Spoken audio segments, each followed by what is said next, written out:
శుక్లాంబరధరం విష్ణుం శశివర్ణం చతుర్భుజం ప్రసన్నవదనం ధ్యాయేత్ సర్వవిఘ్నోపశాంతయేత్. గురుర్బ్రహ్మా గురుర్విష్ణుః గురుర్దేవో మహేశ్వరః గురుస్సాక్షాత్ పరబ్రహ్మ తస్మై శ్రీగురవే నమః. వ్యాసాయ విష్ణురూపాయ వ్యాసరూపాయ విష్ణవే నమో వై బ్రహ్మనిధయే వాసిష్ఠాయ నమో నమః. కూజంతం రామ రామీతి మధురం మధురాక్షరం ఆరుహ్య కవితాశాఖాం వందే వాల్మీకికోకిలం. శ్రుతిస్మృతిపురాణానాం ఆలయం కరుణాలయం నమామి భగవత్పాదశంకరం లోకశంకరం. వాగర్ధావివ సంపృక్తౌ వాగర్ధప్రతిపత్తయే జగతః పితరౌ వందే పార్వతీపరమేశ్వరౌ. సూక్తిం సమగ్రయతున స్వయమేవ లక్ష్మీః శ్రీరంగరాజమహిషీ మధురైకటాక్షైః. వైదగ్ధ్యవర్ణగుణగుంభనగౌరవైర్యాం కండూలకర్ణకుహరాः కవయోధయంతి. హైమోర్ధ్వపుండ్రమజహన్మకుటం సునాసం మందస్మితం మకరకుండలచారుగండం బింబాధరం బహుళదీర్ఘకృపాకటాక్షం శ్రీవేంకటేశముఖమాత్మని సన్నిధత్తాం. మనోజవం మరుతతుల్యవేగం జితేంద్రియం బుద్ధిమతాం వరిష్టం వాతాత్మజం వనరయూధముఖ్యం శ్రీరామదూతం శిరసా నమామి. ఆపదామపహర్తారం దాతారం సర్వసంపదాం లోకాభిరామం శ్రీరామం భూయో భూయో నమామ్యహం. సింధూరారుణవిగ్రహాం త్రినయనాం మాణిక్యమౌళిస్ఫురత్తారానాయకశేఖరాం స్మితముఖీం ఆపీనవక్షోరుహాం పాణిభ్యాం అళిపూర్ణరత్నచషకం రక్తోత్పలం బిభ్రతీం సౌమ్యాం రత్నఘటస్థరక్తచరణాం ధ్యాయేత్ పరేహిదంబికాం. హరి ఓం. పరమేశ్వర స్వరూపమైన సభకి నమస్కారం.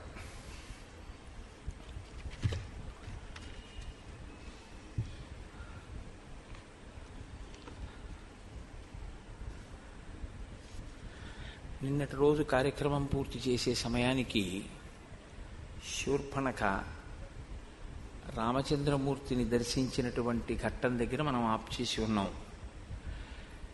ప్రాతకాలంలో అంత హేమంత ఋతువులో కూడా వాతావరణం ప్రతికూలంగా ఉన్నప్పటికీ సాధారణంగా లోకమంతా కూడా ఆ సమయంలో విశ్రాంతి తీసుకుందాం, బయటికి వెళ్ళొద్దు, చలికి వణికిపోతున్నామనేటటువంటి సమయంలో కూడా ఏనుగులు జలచరములు కూడా నీటి యందు ప్రవేశించడానికి భయపడేటంతటి చల్లటి వాతావరణంలో కూడా ధార్మిక నిష్ఠ అంటే ధార్మిక నిష్ఠే.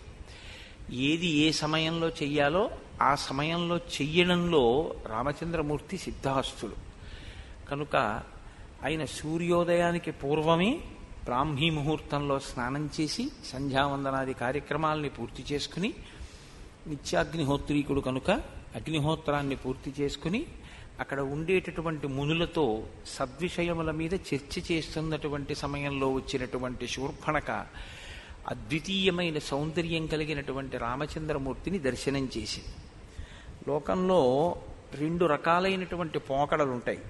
ఒకటి, ఒక చోట సౌందర్యం ఉంటే, ఒక చోట అందం ఉంటే దాన్ని అభినందించగలగడం, ఆ అందంలో ఈశ్వరుని యొక్క విభూతిని చూడగలగడం ఒక లక్షణం. అది ఉత్తమ లక్షణం. మమ తేజోంశ సంభవం అంటాడు గీతాచార్యుడు. ఎక్కడైనా మీకు ఒక ఉత్కృష్టమైన విభూతి కనపడింది అంటే అది ఈశ్వర సంబంధమైనటువంటి విభూతి. దాన్ని చూసి హర్షించగలగడం సత్పురుషుని యొక్క లక్షణం. ఏదైనా తన కంటికి ఆకర్షణీయంగా కనపడితే అది తనది కావాలి, తాను పొందాలి అని కోరుకునేటటువంటి లక్షణం రాక్షస లక్షణం. తాను నిర్ణయం చేసుకోవడమే, ఇది నాకు నచ్చింది కాబట్టి నేను దీన్ని పొందుతాను. అవతల వస్తువు కూడా, అవతల వ్యక్తి కూడా తన పట్ల అలాగే ఆకర్షితుడయ్యాడా లేదా, తన పట్ల అటువంటి భావనతోనే ఉన్నాడా లేదా అన్న దాంతో సంబంధం ఏమి ఉండదు. శూర్పణఖ రామాయణం అప్పుడు ఎప్పుడో జరిగేది ఎందుకు అనుకోవడం అండి? ఇప్పటికీ చూడటం లేదు మనం. తన కంటికి నచ్చితే తాను అనుభవించాలని కోరుకోవడమే రాక్షసత్వం, అంతే. అలాంటి వాళ్ళు మీకు ఇప్పటికీ కనపట్టలేదా? తెల్లవారు లేస్తే పేపర్ల నిండా అవే, టీవీల్లో న్యూస్ నిండా అవే. కాబట్టి సింహోరస్కం మహాబాహుం పద్మపత్ర నిభేక్షణం ఆజానుబాహుదీప్తాస్యం అతీవ ప్రియదర్శనం గజ విక్రాంత గమనం జటామండలధారిణం సుకుమారం మహాసత్వం పార్థివవ్యం జనాన్వితం రామమిందీవరశ్యామం కందర్ప సదృశ ప్రభం బభూవేంద్రోపమం దృష్ట్వా రాక్షసీ కామమోహిత. రాక్షసి అయినటువంటి శూర్పణఖ కామమోహిత అయింది రామచంద్రమూర్తి ఎందు. వాల్మీకి మహర్షి అంటారు, ఆమె కామమోహిత అయింది అన్న విషయం రాముడు ఇంకా పసిగట్టాడా లేదా అన్న విషయాన్ని కాసేపు పక్కన పెట్టండి. వెంటనే మహర్షి, ఆయనకి వరం ఉంది కదండి, చతుర్ముఖ బ్రహ్మగారు ఆయనకి వరం ఇచ్చారు. నువ్వు ఒక్కసారి ఆచమనం చేసి కూర్చుంటే రాక్షసులైనా సరే, సీతమ్మ తల్లైనా సరే, శ్రీరామాయణంలో ఏ ఏ వ్యక్తులున్నారో వారందరి యొక్క మనోగతమైనటువంటి అభిప్రాయములు కూడా నీకు తెలుస్తాయి అని వరం. కాబట్టి అసలు అలా కామించడానికి యోగ్యమైన స్థితిలో అక్కడ ఉందా పరిస్థితి. ఆ రామచంద్రమూర్తి నా చేత అనుభవింపబడవలసిన వాడు, లేదా రామచంద్రమూర్తి చేత నేను అనుభవింపబడాలి అనేటటువంటి కోరిక కలగడానికి యుక్తాయుక్త విచక్షణ ఏమైనా ఉందా ఆ శూర్పణఖ యందు?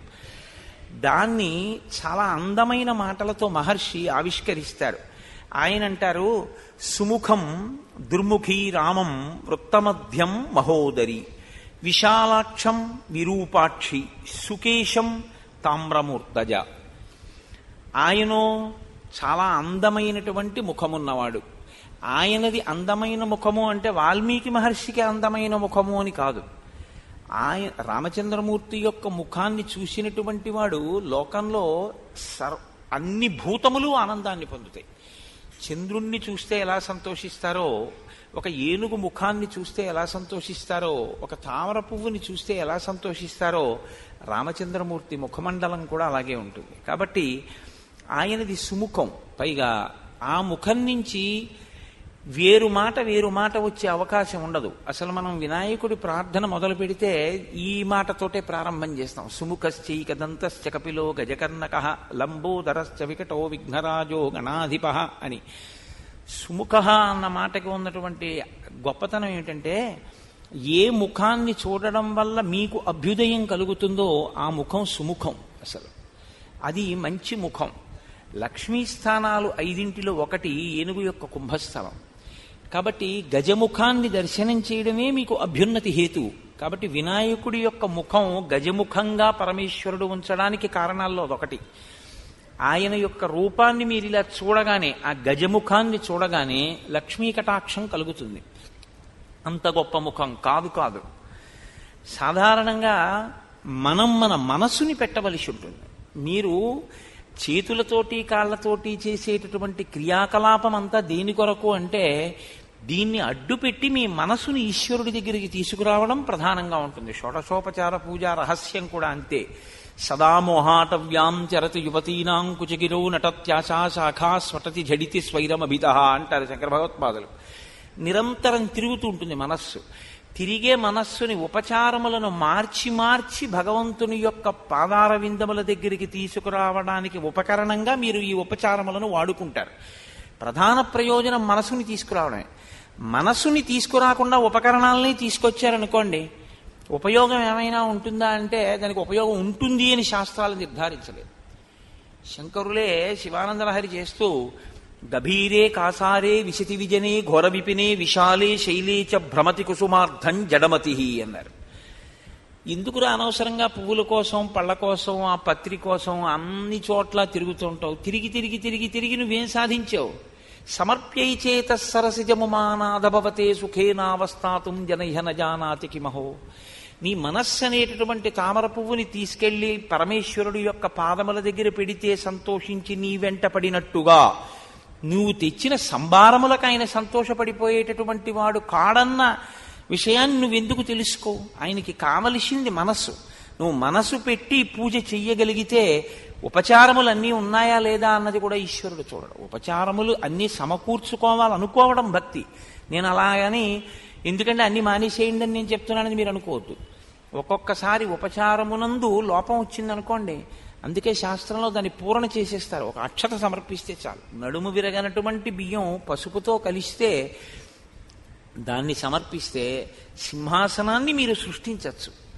మీ మనస్సు ఉండాలి. అందుకే శంకరులు రత్నైకల్పిత మానసం హిమజలై స్నానంచ దివ్యాంబరం నానారత్న విభూషితం మృగమదా మోదాంకితం చందనం అంటూ మానస పూజలో ఇవన్నీ కూడా నేను నా మనసుతో సృష్టించాను అంటారు. ఆ మనస్సు అక్కడ పెట్టడం అన్నది మీకు ఆ మనసుతో దర్శనం చేయడం అనేటటువంటిది ఇంద్రియములలో ఉండే శక్తుల్ని మనసు తీసుకుని మనసు అంతర్ముఖమై పరమేశ్వరుణ్ణి అథాంగ పూజ యందు దర్శనం చేయడం నేర్చుకోవాలి. అందుకు పాదాల నుంచి తల వరకు పూజ చేయడం అనేటటువంటిది విగ్రహంలో కనపడుతుందని కాదు, ఇక్కడ కనపడాలి మీకు. కానీ వచ్చిన ఇబ్బందల్లా ఎక్కడొస్తుందంటే అదొక్కటే జరగదు, ఆ మనసే నిలబడదు, మిగిలినవన్నీ జరుగుతాయి. బిల్వాలు తీసుకొస్తాం, తులసి పత్రి తీసుకొస్తాం, అక్షతలు తీసుకొస్తాం, కొబ్బరికాయలు తీసుకొస్తాం, పువ్వులు తీసుకొస్తాం, అన్నీ తీసుకొస్తాం. ఉపచారమా? ఆ మంత్రానికి ఆ ఉపచారం అది యాంత్రికంగా జరిగిపోతూ ఉంటుంది. కానీ ఒక్కనాటికి మనసు మాత్రం అక్కడికి వెళ్ళి నిలబెట్టగలగడం అనేటటువంటిది కుదిరేటటువంటి విషయం అంత తేలికగా కాదు. అలా కానీ మయ్యేవ మన ఆదత్సా మయ్యి బుద్ధిం నివేశయ అంటాడు గీతాచార్యుడు. నా యందు నీ మనసు పెట్టు అంటాడు. అలాగే పెట్టేశానండి అంటే అయిపోయింది, అంతే, జన్మ సార్థకం అయిపోయింది. అంత తేలికేమిటి? నా యందు మనసు పెట్టు అంటే అంత తేలిగ్గా పట్టుకెళ్ళి ఈశ్వరుడి దగ్గర మనస్సు పెట్టేస్తే ఇంకేమండి, మనందరం కృతార్థులం అయిపోయి ఉండేవాళ్ళం. అది చేత కాకే కదా ఈ అల్లరంతా వచ్చింది. ఆ మనస్సుని పెట్టడం అనేటటువంటిది చాలా చాలా కష్టం. భగవాన్ రమణులు కూడా దీని గురించి ప్రస్తావన చేస్తూ ఒకచో అంటారు, నేను 1,00,000 బిల్వార్చన చేద్దాం అనుకుంటున్నాను, కొన్ని బిల్వాలు తక్కువయ్యాయి, ఏం చేయమంటారని అడిగారు ఒక ఆవిడ వెళ్ళి భగవాన్ రమణుల్ని. ఆయన అన్నారు, ఎన్ని బిల్వాలు తక్కువయ్యాయి అన్నారు. ఓ 2-3 వేల బిల్వాలు తక్కువై ఉంటాయండి అన్నారు. ఓ 2-3 వేల పర్యాయాలు నీ ఒళ్ళు గిల్లుకో అన్నారు ఆయన. అంటే ఆవిడ అదే నా ఒళ్ళు గిల్లుకోవడం ఏమిటి అని అడిగింది ఆవిడ. అడిగితే ఆయన అన్నారు, ఏముంది నీకు 1,00,000 బిల్వార్చన అంటే చెట్టు దగ్గర గిల్లుతావు బిల్వాలంతే, అవి తీసుకొచ్చి కనీసం ఒక చాప వేసో ఒక వస్త్రం వేసో దాని మీద బిల్వాలు పెడదామని కూడా ఉండదు. శివాలయంలోకి తీసుకొచ్చి నేల మీద బారేయడమే, అయిపోయింది పూజ. నువ్వు చేసేది పునఃపూజ. ఆయనే పృథివీ స్వరూపంతో ఉన్నాడు శర్వుడై. నేల మీద బారేసిన తర్వాత ఇంకా మళ్ళీ బిల్వం తీసుకెళ్లి శివలింగం మీద వేయడం ఏమిటంటే మంత్రంతో పునఃపూజ చేస్తున్నావు, కానీ నువ్వు పూజ చేయట్లేదు. నీ మనసు అక్కడ పెట్టాలా ఏమన్నానా? 3 దళాలు 3 ఆకులతో ఉందో లేదో నువ్వు చూడాలా ఏమన్నానా? రొట్ట తీయ శివలింగం మీద బారయ్యా. ఆ పాటి దానికి చెట్టుని గిల్లితే ఏమిటి, నిన్ను గిల్లుకుంటే ఏమిటి? తక్కువైన బిల్వాలకి నిన్ను గిల్లేసుకో 2-3 వేల పర్యాయాలు. కానీ ఆవిడ సహృదయురాలు అర్థం చేసుకుంది. ఓ, నన్ను మనసు పెట్టమంటున్నారు మహర్షి, మనసు లేని పూజ ఇన్ని బిల్వాలతో చేస్తే మాత్రం ఏమి సుఖము అంటున్నారు అని ఆవిడ గ్రహించగలిగింది. కాబట్టి చూశారు, మనసుని పెట్టడం చాలా కష్టం. కానీ శాస్త్రంలో ఏమంటారంటే 3 యందు మీ ప్రమేయం లేకుండా మీ మనసు తొందరగా నిలబడి ఆహ్లాదమును పొందుతారు. ఇంకా ఇంకా చూడాలని ఇంద్రియములకు నాయకత్వం వహించేటటువంటి కన్ను చెదరకుండా అక్కడే నిలబడి మనసుని రంజిల్లేటట్టు చెయ్యగలిగినటువంటి వస్తువులు లోకంలో 3 ఉన్నాయంటారు. ఒకటి సముద్రం. సముద్రం వంక మీరు ఎంతసేపు చూస్తూ కూర్చోండి, మీకు సంతోషంగా ఉంటుంది. అలా సముద్రాన్ని అసుర సంధ్య వేళలో చూడడం మొదలు పెడితే చీకటి పడిపోయిన తర్వాత మీకు ఇంక సముద్రం ఏం కనపడదు. దూరంగా సముద్రంలో ఓడలు వెళ్ళిపోతూ దీపాలు కనపడుతూ సముద్రపు ఘోష వినపడుతూ ఉంటుంది. కొద్దిగా కెరటాలు లేచి పడుతూ కనపడుతూ ఉంటాయి. ఆ పెద్ద ఆకాశం, దాని కింద సముద్రం, అదో అందంగా ఉంటుంది. సముద్రం ఎంత అందంగా మీ మనసుని చూరగొంటుందో అంటే మీ ప్రయత్నం లేకుండా మీ మనసు సముద్రం మీదకి వెళ్ళి నిలబడుతుంది. చంద్రుణ్ణి ఎంతసేపు చూడండి, మనసు తొందరగా వెళ్ళి చంద్రుడి మీద నిలబడుతుంది. మహర్షి సుందరకాండలో వర్ణిస్తారు, హంసో యథా రజత పంజరస్థ సింహో యథా మందర కందరస్థ అంటూ ఆ చంద్రబింబాన్ని వర్ణిస్తారు. చంద్రబింబం మీద పసిపిల్లల దగ్గర నుంచి వృద్ధుల వరకు అందరి మనస్సు నిలబడుతుంది. పైగా నిలబడి రంజిల్లుతుంది, చాలా సంతోషిస్తారు, ప్రసన్నులవుతారు, ఆనందాన్ని పొందుతారు. అలాగే 3వది ఏనుగు ముఖం. ఏనుగు ముఖాన్ని పసిపిల్లల దగ్గర నుంచి పెద్దవాళ్ల వరకు ఆనందిస్తారు. ఏనుగుని ఇలా చూసి అలా వెళ్ళిపోరు, అందరు అలా చూస్తారు. దేనిని చూసినప్పుడు మీరు ప్రయత్నపూర్వకంగా మీ మనసుని మీరు పెట్టవలసిన అవసరం లేకుండా మీ మనసుని తానే లాక్కుని మీ మనసు అక్కడ మీ చేత పెట్టించి మీరు పెట్టడం వల్ల మీకు కొంత పుణ్యాన్ని ఇచ్చి మీకు ఆ పుణ్యము వల్ల అభ్యున్నతిని ఇవ్వగలదు. అటువంటి ముఖానికి సుముఖం అని పేరు.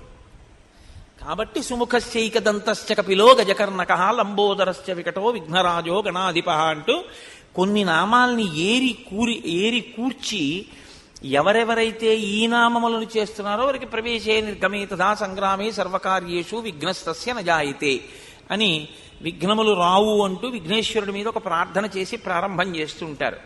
రామచంద్రమూర్తి యొక్క ముఖము కూడా సుముఖమే.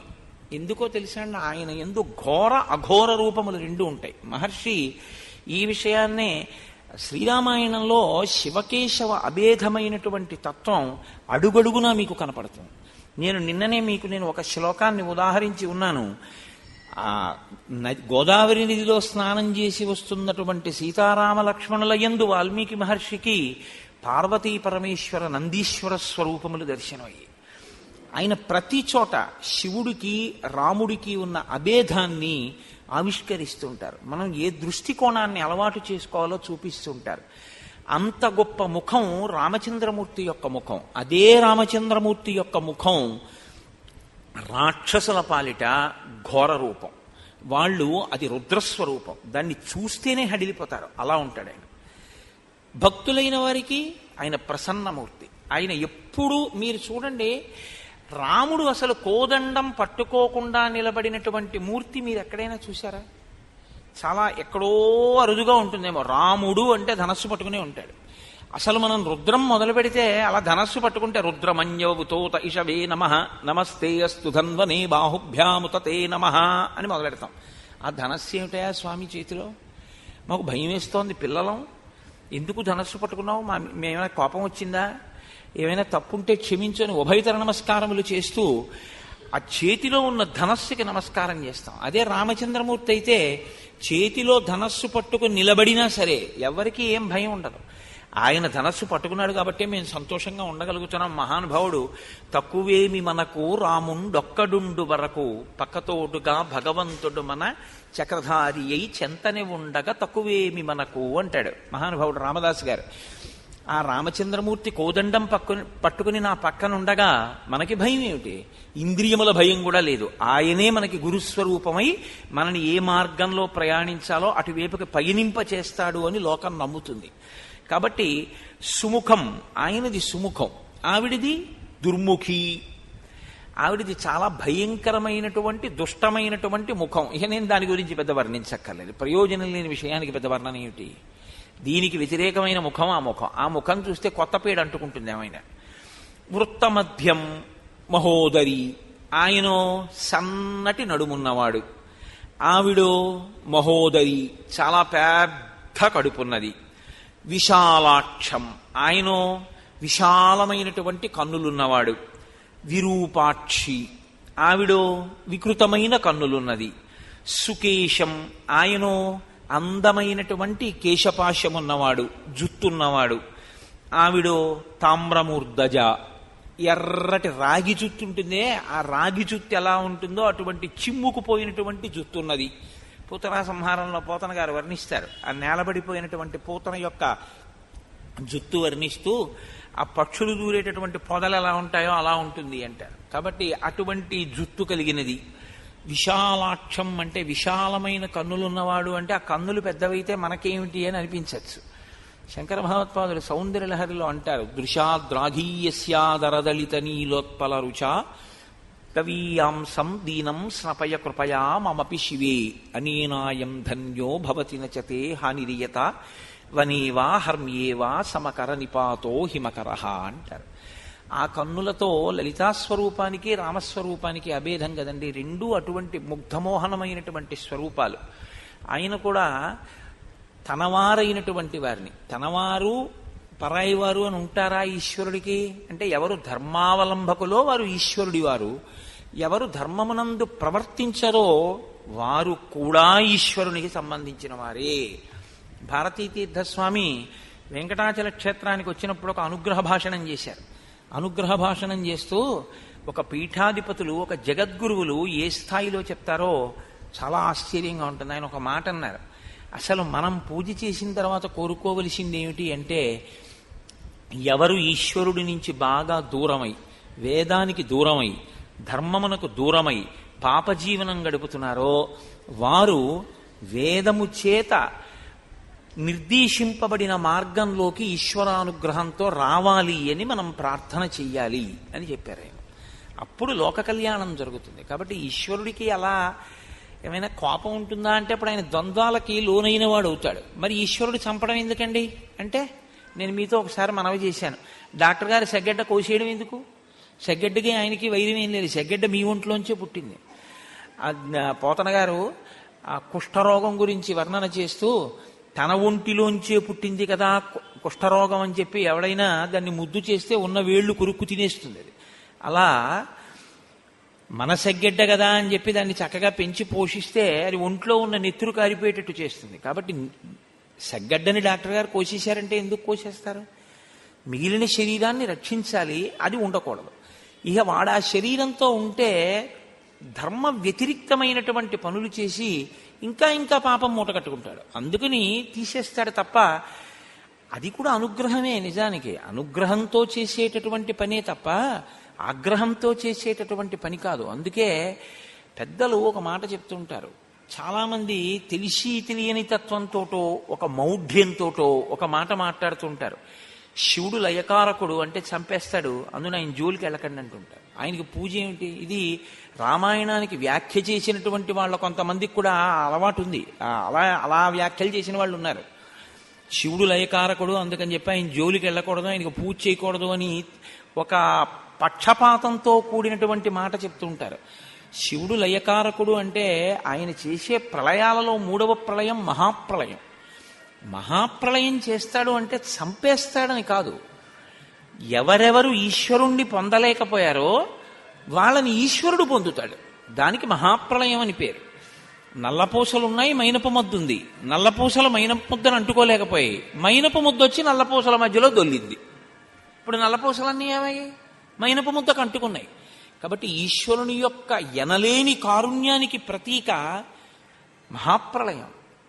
మహాప్రళయం చేసేటటువంటి శంకరుడు పరమేశ్వరుడు అపారమైనటువంటి కారుణ్యమునకు ప్రతీక.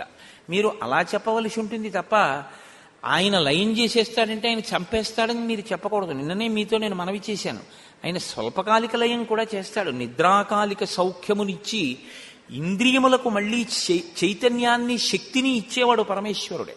ఆయన అనుగ్రహం లేకపోతే నిద్ర పట్టలేదనుకోండి, నిద్ర పట్టకపోతే అన్నం సహించదు, అన్నం సహించకపోతే నిద్ర పట్టదు. ఈ రెండూ లేవనుకోండి, 3 రోజులు పోయిన తర్వాత చూసుకోండి కళ్ళు ఎంత లోపలికి ఎడతాయో. అయితే చిత్రం ఏమిటంటే, ఎంత నింద చేస్తున్నా పోన్లే పిల్లాడని ఆయన అలా ఇస్తూనే ఉంటాడు. అది గమనించిన వాడన్నాడు, జగతపితరవ్ వందే పార్వతీ పరమేశ్వరవు అన్నాడు. ఆయన తల్లి తండ్రి కదా, క్షమించేస్తాడు, ఉదారుడు అన్నాడు. కాబట్టి అటువంటి స్వభావం ఉన్నటువంటి వాడే రామచంద్రమూర్తి.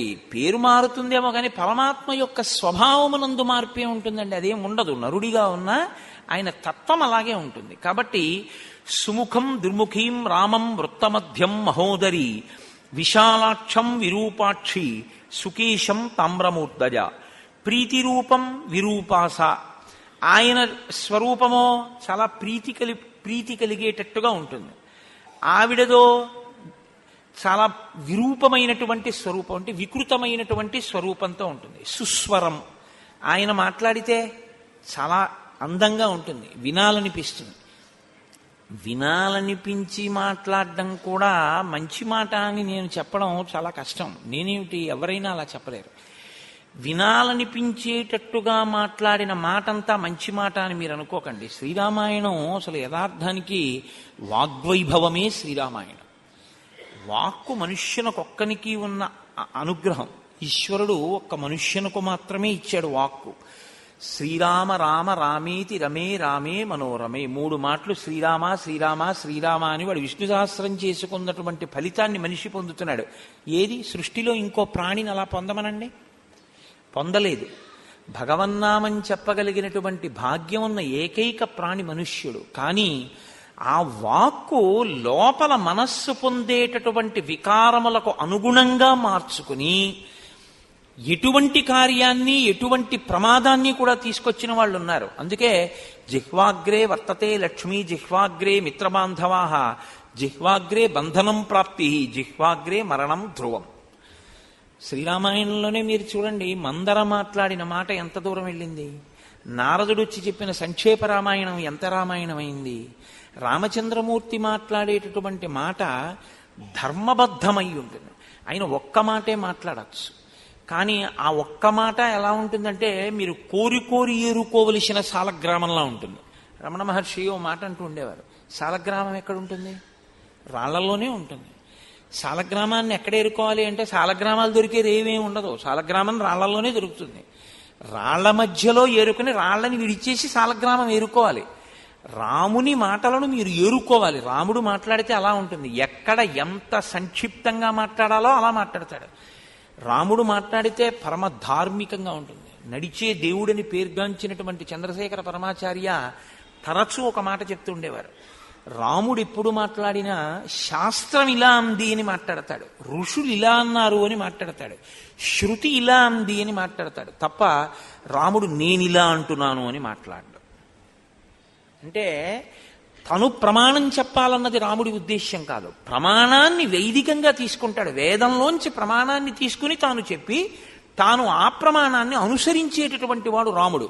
కాబట్టి ఎక్కడెక్కడ మీకు రాముని వాక్కులు వినపడ్డాయో అక్కడక్కడ మీకు స్మృతులు చదవవలసిన అవసరం లేకుండా మీరు అనుష్ఠించవలసినటువంటి ధర్మము మీకు ప్రబోధం చేయబడిందని గుర్తు. అందుకే శ్రీరామాయణం ఎందుకు చదవాలి అంటే, ధర్మం తెలుసుకోవాలంటే రామాయణం చదవాలి. ధర్మం ఎందుకు తెలుసుకోవాలి అంటే, అసలు నీ నర ఉపాధి ధన్యత పొందాలి అంటే, జీవుడు ధన్యత పొందాలి అంటే ధర్మం తెలుసుకోవడానికి రామాయణం చదవాలి. కాబట్టి మాట అంటే అందంగా మాట్లాడేయడం కాదు. రావణుడు కూడా మాట్లాడతాడు, అబ్బో సుందరకాండలో ఎంత ప్రసంగం చేస్తాడో. సుందరకాండేమి ఎక్కడైనా అలా మాట్లాడతాడు. ఆయన మాట్లాడితే చాలా ప్రమాదకరంగా ఉంటుంది. మీరు చూద్దురు కానీ కొద్దిసేపట్లోనే వస్తాడు, మారీచుడితో మాట్లాడతాడు. ఎంత కర్కశంగా, ఎంత దారుణంగా ఉంటుందో. ఎవరి గురించి ఏ మాట మాట్లాడడానికి నాలుకకి ఏమి నరం ఉండదు. అంటే మనం అసలు ఇలా మాట్లాడడమా అన్న వివేచన ఏమీ ఉండదు. తనకి ఎలా చిత్తం వస్తే అలా మాట్లాడేస్తాడు. రాముడు అలా కాదు, బాగా ఆలోచించకుండా మాట్లాడ్డు. ఒక్క మాట మాట్లాడాడంటే కట్టుబడిపోవడమే. ఇంకా మాట అంటే తనని తాను కట్టుకోవడం. తనని తాను కట్టుకోవడం రాముడికి వచ్చు. ఎన్ని రకాలుగానైనా దాన్ని అవసరానికి వాడుకోవడం రావణుడికి వచ్చు. వాక్కుని మేము బాగా ఉపయోగించుకున్నాం, మా సుఖాలకి దాన్ని చాలా అందంగా మాట్లాడి మేము అందరినీ వశం చేసుకున్నాం అనుకున్న వాళ్ళు వాక్కును ఈశ్వరుడిచ్చిన దాన్ని దుర్వినియోగం చేసుకుని 10 తలలున్నా ఎలా తెగిపోతాయో, వాక్కుని సద్వినియోగం చేసుకున్నవాడు ఏ స్థితిని పొందుతాడో, ఒక్క తల ఉండి నరుడిగా పుట్టి ధర్మాన్ని అనుష్ఠించి ధర్మం మాట్లాడి యుగం మారిపోయినా ఒక నరుడిగా వచ్చినవాడు ఈశ్వరుడిగా లోకం చేత పూజింపబడి ఆ పేరు చాలు తలుచుకోవడానికి. శ్రీరామ అన్న నామం కోసం వెంపర్లాడిపోతున్నాయి లోకాలు. అదే రావణాసురుడైతే 10 తలకాయలుండి ఎన్ని మాటలు మాట్లాడినా అమ్మ బాబోయ్ ఆయన మాటే అని జనం హడిలిపోయేటట్టుగా మాట్లాడాడు. మాట మాట్లాడడం గొప్ప కాదు, ఆ మాట ఎంత గొప్పదై ఉంటుంది అన్నది చాలా విశేషం. కాబట్టి మీరు ఇక్కడ చాలా బాగా రాముడు మాట్లాడతాడు అన్నదానికి ప్రసంగాలు బాగా చేస్తాడు అని మీరు ఆలోచన చేయకూడదు. ఎందుకంటే రఘువంశం రచన చేస్తూ కాళిదాస్ గారు మాట అంటారు, త్యాగాయ సంహృతార్థానాం సత్యాయ మితభాషిణాం అంటారు రఘు గురించి. రఘుమహారాజు గారు తక్కువ మాట్లాడతారు. ఎందుకు తక్కువ మాట్లాడడం? ఆయనకేం మాట్లాడడం చేతగా కాదు, అనవసరంగా మాట్లాడేస్తే గబుక్కుని ఎక్కడైనా ఒక అసత్యం వచ్చేస్తుందేమో. అంటే తను నిలబెట్టుకోలేని మాట ఏదైనా నోటి వెంట వచ్చేస్తుందేమో, అప్పుడు నిలబెట్టుకోలేకపోతే అసత్యం అవుతుందేమో. కాబట్టి అన్ని మాటలొద్దు, ఆలోచించి మాట్లాడదామని ఆయన మాట్లాడితే సత్యాయ మితభాషిణాం, చాలా తక్కువగా మాట్లాడేవాడు. అందుకే రఘు అంత గొప్పవాడయ్యాడు అని కాళిదాస్ గారు అంటారు. రామచంద్రమూర్తి కూడా మాట్లాడితే అంత అందమైనటువంటి మాట మాట్లాడేవారు. మాట అలా ఉంటుంది, ఆయన కంఠము అలాగే ఉంటుంది. ఆ కంఠము కూడా అంత అందంగా, బా ఎంత చక్కగా ఉంది ఆ కంఠం అనేటట్టుగా ఉంటుంది. అటువంటి కంఠం కూడా ఈశ్వర దత్తం. కంఠం బాగుంటే రంజకత్వంతో మాట్లాడడం తేలిక. కంఠం బాగుండకపోతే తనకి 10 విషయాలు తెలుసున్నా 10 మందికి చెప్పడంలో కొంత వైక్లభ్యం వస్తుంది. నాకు ఒక మహాపురుషుడు తెలుసు, అటువంటి వారిని ఎంత మాత్రం తక్కువ చేయడం నా లక్ష్యం కాదు. నాకు ఆయన పేరు చెప్పడం కూడా ఈ పరిస్థితిలో ఇష్టం లేదు. చాలా గొప్ప సంస్కృతాంధ్రముల యందు మహాపండితుడు, మహానుభావుడు. కానీ వారికి విపరీతమైన నత్తి ఉండేది. అస్సలు ఒక వాక్యాన్ని నిర్మించి పలకడం చాలా కష్టం. దగ్గరగా 80 సంవత్సరాల పైచిలకు జీవించి వారు రాజమండ్రిలో శరీరాన్ని విడిచిపెట్టారు. మహాపండితుడు, అందులో ఇంకా నిస్సందేహం. అంతటి పరమభక్తుడు. ఈ ప్రాంతం విజయవాడలోనూ అక్కడ చాలా కాలం ఉండి తన కవితా సుగంధము చేత, తన భక్తి చేత శ్రీరామాయణ కల్పవృక్షమే ఇచ్చినటువంటి విశ్వనాథ సత్యనారాయణ గారికి గొప్ప అంతేవాసిగా ఉండేవారు వారు. అటువంటి వ్యక్తి బాగా నత్తి ఉండడం వల్ల అస్సలు పాపం మాట్లాడలేకపోయేవారు. కానీ ఆయన దగ్గర మీరు కూర్చుంటే అసలు ఆయన మాట్లాడేటటువంటి మాటలు అవి మాటలు కావు. ఏదో వివిక్త శృతి సాగర అన్నట్టు ఆ శృతి అనబడేటటువంటి సముద్రంలోంచి వజ్రాలు పైకి తీసి మీ చేతిలో పెడితే ఎలా ఉంటుందో ఆయన మాటలు అలా ఉండేవి. అంత గొప్ప దార్శనికుడు. కానీ స్వరమునకు, స్వరం అంటే ఆ కంఠస్వరము అని మీరు అనుకోకపోతే నత్తి మాటకు ప్రతిబంధకంగా వచ్చింది. కాబట్టి ఆ స్వరం అన్నది కూడా చాలా అవసరం. సుస్వరం. రాముడికి అటువంటి ఇబ్బందులు ఉన్నవాడు కాడు. చాలా చక్కని కంఠస్వరం ఉన్నవాడు ఆయన. ఆ స్వరం అలా తెలుసున్నవాడు వేదమంత్రాన్ని కూడా బాగా చెప్పగలడు. దేవతల యొక్క అనుగ్రహాన్ని బాగా పొందగలడు. ఎందుకంటే వేదము స్వరప్రధానమైనటువంటిది. ఉదాత్త అనుదాత్త ఆ స్వరితము అనబడేటటువంటి ఆ స్థాయి భేదాన్ని వేదమంత్రంలో ఎవరు సుస్వరంతో పాటిస్తారో వాళ్ళకి దేవతలు కూడా వశులవుతారు అని చెప్తున్నారు. లేకపోతే వేదమంత్రాన్ని ఏదో ఆ రేడియోలో సంగీతం నేర్చుకున్నట్టును పుస్తకం కొనుక్కుని వేదం నేర్చుకోవడానికి ఏమి ఉండదు. గురుముఖంగా నేర్చుకోవలసి ఉంటుంది వేదాన్ని. కాబట్టి ఆమెయో భైరవస్వర, గాడి ధరిస్తే ఎలా ఉంటుందో అటువంటి స్వరం ఉన్నది ఆవిడే. ఆవిడ అంటే నా ఉద్దేశంలో శూర్పణఖ. తరుణం దారుణా వృద్ధ. ఆయనో యవ్వనంలో ఉన్నవాడు రామచంద్రమూర్తి, ఆవిడో పరమ వృద్ధురాలు. దక్షిణం, ఆయనో చాలా నేర్పరి అయినటువంటి వాడు, ఆవిడో వామభాషిణి. నోటికి ఏదొస్తే అది మాట్లాడేస్తూ ఉంటుంది. ఆ మాటలకి ఒక రుజుత్వం ఏం ఉండదు. వక్రమైనటువంటి మాటలు. తన కార్యం నెరవేర్చుకోవడానికి, తాను ఇష్టపడింది సమకూర్చుకోవడానికి ఆవిడ ఎలాగైనా మాట్లాడుతుంది. అటువంటిది న్యాయవృత్తం. ఈయనది ఎప్పుడూ న్యాయమైనటువంటి మార్గం, ధార్మికమైన మార్గం. ఆవిడదో సుదుర్వృత్త, ఆవిడది దుర్వృత్తం. అంటే ఆవిడ యొక్క నడవడికి ప్రమాణం ఏమి ఉండదు. నేను దీన్ని బట్టి ప్రవర్తించాలి అని ఆవిడేమనుకోదు. ఆవిడ మనసులో పుట్టిన కోరికని బట్టి ఆవిడ ప్రవర్తిస్తుంది. ఒక గారె తినేద్దామనుకున్న కుక్క అది నైవేద్యం పెడతారని చూడకుండా కూడా కరియబడి ఎలా ఎత్తుకుపోతుందో ఆవిడ మాట కూడా అంతే. ఎప్పటికీ ఎక్కడ తన మనసులో కోరిక తీరాలనుకుంటుందో అక్కడ అలా మాట్లాడగలదు, అలా ప్రవర్తించగలదు. ఏడవడం కూడా తన కోరిక కోసం ఏడవగలదు, నవ్వినా తన కోరిక కోసం నవ్వగలదు, లేమి అందం ఉందని చెప్పగలదు, ఉన్న అవగుణాల్ని గుణములుగా చెప్పగలదు. తప్ప అసలు తన మాటకి తన ప్రవర్తనకి ఒక ప్రమాణమును బట్టి ప్రవర్తించేటటువంటి రూపం ఉన్నది కాదు, అటువంటి నడవడి ఉన్నది కాదు. కాబట్టి న్యాయవృత్తం సుదుర్వృత్త. ప్రియం అప్రియ దర్శన. ఆయన దర్శనమేమో ప్రియమైనటువంటి దర్శనం, ఆవిడదేమో అప్రియమైనటువంటి దర్శనం. అంటే ఆవిడ్ని చూస్తేనే ఏదో ప్రమాదం వస్తుంది. లోకంలో కొన్నింటికి ఆ లక్షణం ఉంటుంది. అంత రజోగుణ తమోగుణ భూయిష్టమైనటువంటి స్వరూపాన్ని మీరు చూసినంత మాత్రం చేత ఏదో అమంగళం కలుగుతుంది. అందుకేగా ఇప్పటికీ లోకంలో కొన్నింటిని అశుభ శకునములుగా పరిగణించడం అనేటటువంటిది వచ్చింది. ఆయన ప్రియ దర్శనం, ఆయన్ని చూడడం అనేటటువంటిదే చాలా ఆనందదాయకంగా ఉంటుంది. శరీరజ సమావిష్ట రాక్షసీ వాక్యమబ్రవీత్. అటువంటి శూర్పణఖ రామచంద్రమూర్తిని చూసి మన్మధుని చేత ఆవేశింపబడింది. అంటే ఆమెకి కామము కలిగినది. ఇక్కడ మహర్షి ఒక చాలా గొప్ప మాట చెప్తున్నారు. ఇంత వృద్ధురాలైనటువంటిది, రాక్షసి అయినటువంటిది, వికృతమైనటువంటిది అందమైన రాముణ్ణి చూడగానే ఏమనుకుందంటే ఇంత అందమైన వాడు కాబట్టి ఈయన చేత నేను భోగింపబడాలి అనుకుంది.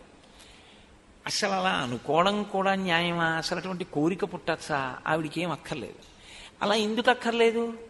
ఒక్కటే కారణం పైన చెప్పారుగా.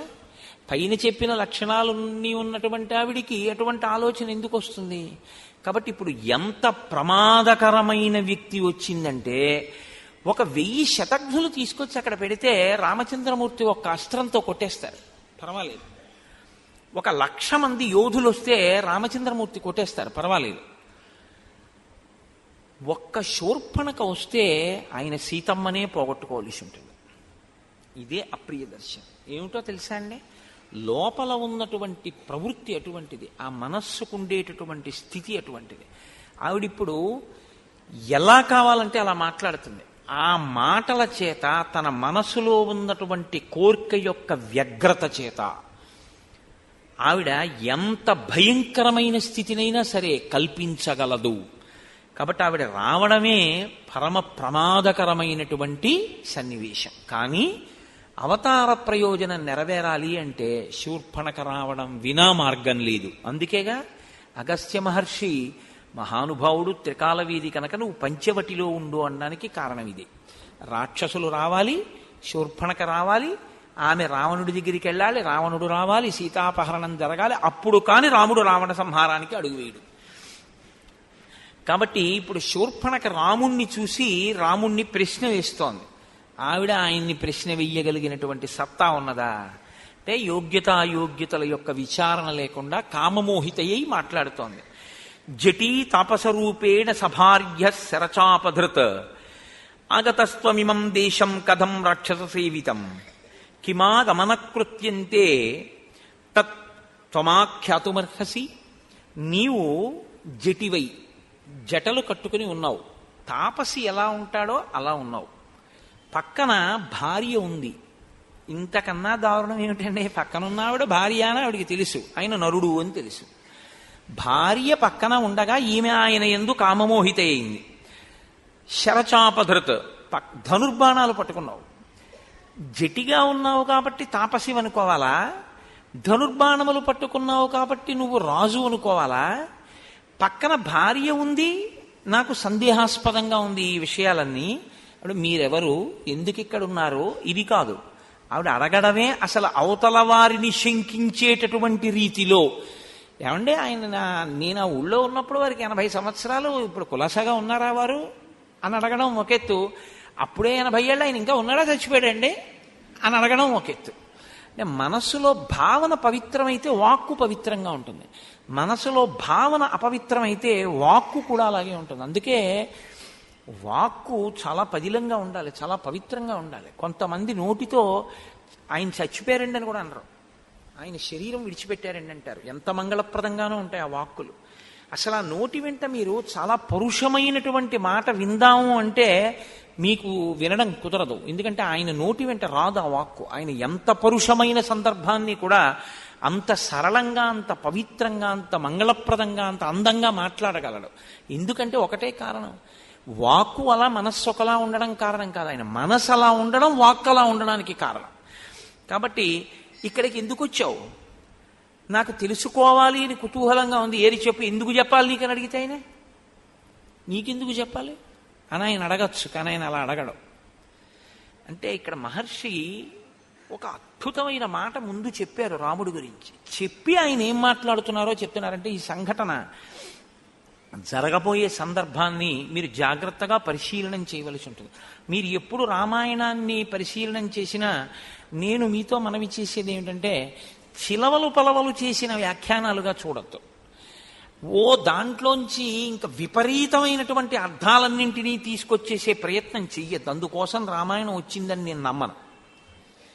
రామాయణం మిమ్మల్ని మీరు ఒక ఉత్తమమైనటువంటి మనుష్యుడిగా చక్కదిద్దుకోవడానికి వీలైన రీతిలో రామాయణంలో ఉండేటటువంటి వ్యక్తులను, వ్యక్తిత్వములను మీరు పరిశీలనం చేసే ప్రయత్నం చేయండి.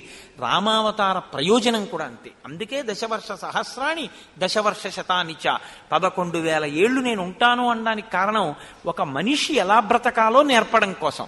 మీరు రామాయణాన్ని అలాగే చూడవలసి ఉంటుందంటే. కాబట్టి అనృతం నహి రామస్య కదాచిదపి సమ్మతం విశేషేణాశ్రమస్తస్య సమీపే స్త్రీజనస్య చ. ఎంత చమత్కారమో చూడండి ఆ శ్లోకం. అనృతం నహి రామస్య కదాచిదపి సమ్మతం. రాముడు ఎన్నడూ అనృతము అంటే అసత్యమును మాట్లాడడానికి ఇష్టపడేటటువంటి వాడు కాడు. ఆయన ఇప్పుడు అసత్యం మాట్లాడరు, ఆయన సత్యమే మాట్లాడతాడు. సత్యమే మాట్లాడాలి అంటే మీరు చారిత్రమునకు ప్రాధాన్యం ఇచ్చిన వారై ఉండాలి. మీ గురించి మీరు చెప్పుకోవడానికి మీరు భయపడని రీతిలో ఉంటే మీరు అసత్యం చెప్పవలసిన అవసరం ముందు రాదు. ఒకటి. రెండు, మీరు పశ్చాత్తాపానికి లోనయ్యి ఉంటే అసలు మీ గురించి పూర్వం ఏదైనా చెడు ఉంటే చెప్పుకోవడానికి మీరు భయపడరు. రెండు.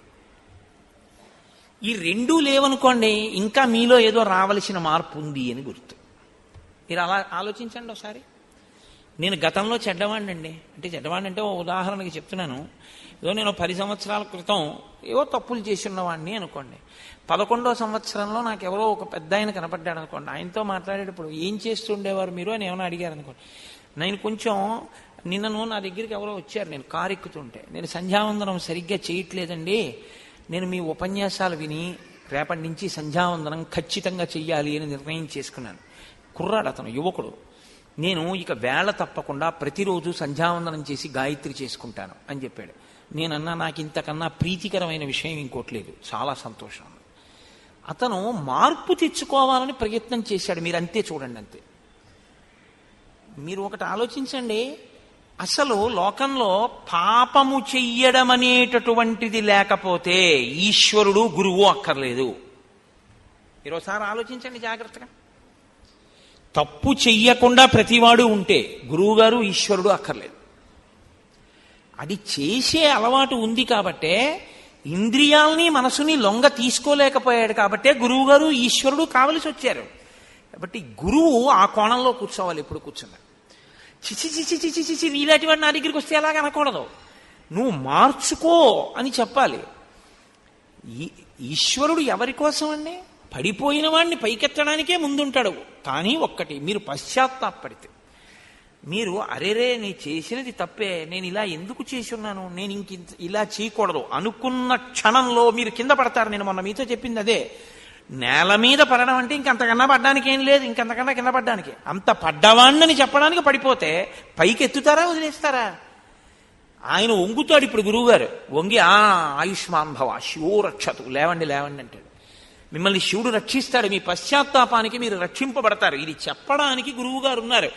గురువుగారు కూడా మీ తప్పులే చూడ్డానికి కూర్చుంటే ఆయన గురువు కాడు, మీకు బరువు.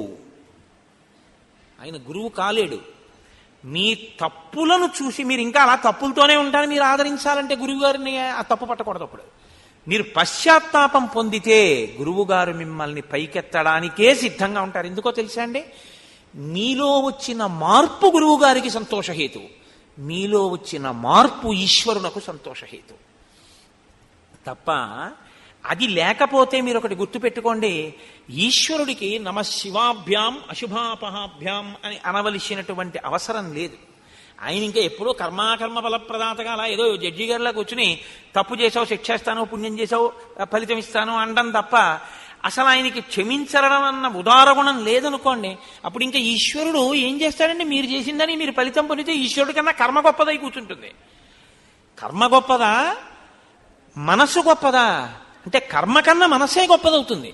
మీరు చేసిన దానికి, మీరు చేసిన కర్మ, మీరు చేసిన కర్మకి ఉపయోగించిన ఉపకరణముల కన్నా మీ యొక్క భక్తితో కూడిన మనస్సు గొప్ప అవుతాయి. మీరు ఒకసారి మారి ఈశ్వరుడి దగ్గర నిజాయితీగా కన్నుల నీరు పెట్టుకున్నారనుకోండి, చాలు, ఈశ్వరుడు అక్కడికెత్తి కూర్చోబెడతాడు.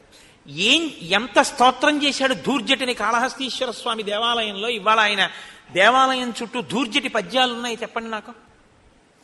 ధూర్జటిది కన్ఫెషన్ అంటే అరమరిక లేకుండా ఈశ్వరుడి దగ్గరికి వెళ్ళి చెప్పాడు ఆయన. రోషీరోయదు కామినీ జనుల తారుణ్యోరు సౌఖ్యంబులన్ బాసీబాయదు పుత్ర మిత్ర ధన సంపద్భ్రాంతి వాంఛాలతల్ కోశీకోయదు నామనంబకట నీకున్ ప్రీతిగా సత్క్రియలు చేసి చేయదు దీని త్రుళ్ళన చవే శ్రీకాళహస్తీశ్వర అని అడిగాడు. ఉన్నది ఉన్నట్టు యథార్థాన్ని ఈశ్వరుడి దగ్గర చెప్పాడు కాబట్టే అష్టదిగ్గజాల్లో మిగిలినటువంటి వాళ్ళ పద్యాలు ఎక్కడో ఎప్పుడో ఏవో చెప్పుకుంటారు. ఏదో సంతోషానికి ఏవో మాట, పెద్దనగారు చాలా గొప్పవాడే అవ్వచ్చు, మనుచరిత్ర చాలా గొప్పదే అవ్వచ్చు, అటజని కంచ భూమి సురుడంబర చుంబి శిరస్సరజ్జరీ ముకుట ఏదో అని ఎంత గొప్ప పద్యాన్నైనా రచన చేయొచ్చు. శ్రీమదాంధ్ర కవితా పితామహ సర్వతోముఖాంక పంకజక్ష పాదాంబుజాధీన మానసిందిందిర నందవర పరవంశోత్తం చతకోపతాప ప్రసాదాదితా సాధిత చతుర్విధ కవితామ తల్లి కల్లసాని చొక్కయామాచ్యపుత్ర పెద్దనార్య ప్రణీతంబైన స్వారోచిష మరు సంభవంబరు మహాప్రబంధంబు అని ఎంతైనా చెప్పుండొచ్చు. కానీ దుర్జటి కాళహస్తీశ్వర శతకంతో తుల్యంగా భక్తి విషయంలో మనుచరిత్ర నిలబడగలదా? నిలబడదు. దానికి అలా ప్రతి వాళ్ళు దుర్జటి కాళహస్తీశ్వర శతకం అంటే తెలుగు వాళ్ళ నోటి మీద ఒక్క పద్యమైనా వచ్చి ఉంటుంది. ఇది మనుచరిత్రలోంచి అలా ప్రతి పద్యం ఒక్క పద్యమైనా వచ్చి తెలుగు వాళ్ళు ఉంటారని మీరు చెప్పండి. పోతన గారి భాగవతంలోంచి ఒక్క పద్యమైనా వచ్చి ఉంటుంది, మనుచరిత్రలోంచి ఉంటుందని చెప్పండి. ఉండదు. ఎందుకంటే ఒక్కటే కారణం, ఒక భక్తుడు ఎలా నిలబడాలో అలా నిలబడ్డాడు దుర్జటి. నిలబడ్డాడు కాబట్టే కాళహస్తీశ్వర శతకానికి ఆ స్థాయి వచ్చింది. అది కేవలం ఒక శతకం కాదు, 2 ఒడ్లున్నది కాదది. ఓటో పద్యం ఓ ఒడ్డు, 100 పద్యం ఓ ఒడ్డు, ఇటు నుంచి దిగి అటు నుంచి ఎక్కేది కాదది. ప్రతి పద్యం కూడా మీ జీవితానికి సమన్వయం అయ్యేటటువంటి అత్యద్భుతమైనటువంటి ఆ వాంగ్మయ స్వరూపం అది. ఈశ్వరుడి దగ్గర అటువంటి స్తోత్రం చేశాడు మహానుభావుడు. కేవలం ఆయన్ని స్తుతి చేసిన వాళ్ళు చాలా మంది ఉన్నారు శతకాల రూపంలో. నువ్వు ఇంద్రుడివి, నువ్వు చంద్రుడివి, నువ్వు ఉపేంద్రుడివి, ఈశ్వర అంత గొప్పవాడి ఇంత గొప్పవాడిని ఎంతమంది రాశారు. ఈశ్వరా నా ఎంది దోషాలున్నాయి, నన్ను ఎలా ఉద్ధరిస్తావు, నేను చేసినదేం లేదు అని చెప్పినవాడు ఎవడైనా ఉంటే అంత నిజాయితీగా చెప్పుకున్నాడు. శ్రీశైలేషు భజింతునో యభవు కాంచీనాథు సేవింతునో కాశీవల్లభు కల్వబోతునో మహాకాళేషు పూజింతునో నా శీలం వణువైన మీరువణుచున్ రక్షింపవే నీ కృపా శ్రీ శృంగార విలాస సములచే శ్రీకాళహస్తీశ్వర అని చెప్పుకున్నాడు. అంత మాత్రం చేత నేను అలసాని పెద్దన గారిని ఎంత మాత్రమూ తక్కువ చేయట్లేదు. మహానుభావుడు. ఆయన స్థాయి ఆయనది. ఎదురైనచో కవి గండపిండేరమునకి వెతగునని తానే పాదమున తొడగ ఎదురైనచో తన మదకరీంద్రము డిగ్గి కేలూతనొసగి ఎక్కించుకొని బిరుదైన కవి గండ పెండేరమునకి వెతగునని తానే పాదమున తొడగే గోకట గ్రామాజ్యనేకాగ్రహారంబులడిగిన సీమలు అందునిచ్చే ఆంధ్ర కవితా పితామహ అల్లసాని పెద్దనామాచ్య అని నన్ను పిలుచునట్టి కృష్ణరాయలతోడ దివికేగలేక బ్రతికియున్నాడ జీవోత్సవంబునగుచు అని అత్యంత కృతజ్ఞతతో మహానుభావుడు చెప్పుకున్నాడు. నేను ఆ కోణంలో ఆయన్ని విమర్శ చేయట్లేదు. అటువంటి మహానుభావుని విమర్శ చేయడానికి నేను ఎంతటి వాడిని. నేను అన్నది ఈశ్వరుడి ముందు నిలబడి మీరు ఒక భక్తుడిగా నిలబడ్డం అంటే కన్ఫెషన్. మీరు ఈశ్వరుడితో మాట్లాడేటప్పుడు మీ లోపాలని, మీ తప్పుని, మీరు దేన్ని దాటలేకపోతున్నారో, ఎందుకైనా మీ అనుగ్రహం కావాలో మీరు మనసు విప్పి సర్వేశ్వరుడితో చెప్పుకోలేకపోతే ఇంకా మిమ్మల్ని ఉద్ధరించగలిగిన వాడన్నవాడు లోకంలో ఎవరుంటారండి? అసలు పదార్థం అక్కడుంది, ఉపయోగించుకోనప్పుడు మీకు ఎలాగ ఈశ్వరుడి యొక్క అనుగ్రహం కలుగుతుంది? అమ్మ అన్నం అంటే వండగలదేమో కానీ మీరు తినకపోతే ఆకలి ఎలా తీరుతుంది? ఈశ్వరుడు ఎదురుగుండా వచ్చి నిలబడగలడేమో కానీ మీరు ఆయన్ని నా దగ్గర ఈ దోషం ఉంది ఈశ్వరా దీన్ని తీసేయని మీరు అడగకపోతే ఆయన ఎలా తీయగలడు మీకు? కాబట్టి అది మీరు గమనించవలసి ఉంటుంది. అది భక్తికి సంబంధించినటువంటి ఒక గొప్ప విశేషం. ఆ పశ్చాత్తాపం చాలా గొప్పది. ఆ పశ్చాత్తాపం అనేటటువంటిది ఉన్నా వాడు తన తప్పు చెప్పుకోవడానికి భయపడడు. ఒకప్పుడండి ఎంత నేరం చేశాననుకుంటున్నారు? లేరనుకుంటున్నారా మీరు? ఆధ్యాత్మిక సామ్రాజ్యంలో సామ్రాట్టులై కూర్చున్నటువంటి వాళ్ళు ఒకప్పుడు పెద్ద పెద్ద విప్లవకారులై ప్రభుత్వాల మీద తిరగబడిన వాళ్ళు ఉన్నారు. అరబిందో లేరా? అరబిందో ఒకప్పుడు చాలా కాలం కారాగారంలో మగ్గిపోయినటువంటి మనిషి. అరబిందో జీవిత చరిత్ర చదివితే మీరు ఆశ్చర్యపోతారు. అటువంటి వ్యక్తి ఎటువంటి స్థాయికి చేరుకున్నారు? ఆయన ఏం దాచుకోలేదే. అది గతం. అలా అదొక జీవితం. ద్విజహ, ఇదొక పుట్టుక. పశ్చాత్తాపం కలిగితే నీ గతంలో చెడు చెప్పడానికి భయపడవు. నీ చారిత్రం మంచిదైతే అసలు నీ గురించి చెప్పుకోవలసిన అవసరం నీకుండదు. నేను ఎంతటి వాడినండి చెప్పుకోవడానికి అంటావు. ఈ రెండూ లేకపోతే ఇంకా నీలో రావలసిన మార్పు ఏదో ఉందని గుర్తు. రామచంద్రమూర్తి అనృతం నహి రామస్య. ఆయన ఎప్పుడూ అబద్ధం చెప్పుకోవలసిన అవసరం ఆయనకి లేదు, అసలు ఆయనకి అలవాటు లేదు. ఆయన ఎప్పుడు అబద్ధం మాట్లాడరు. కదాచిదపి సమ్మతం విశేషేణాశ్రమస్తస్య.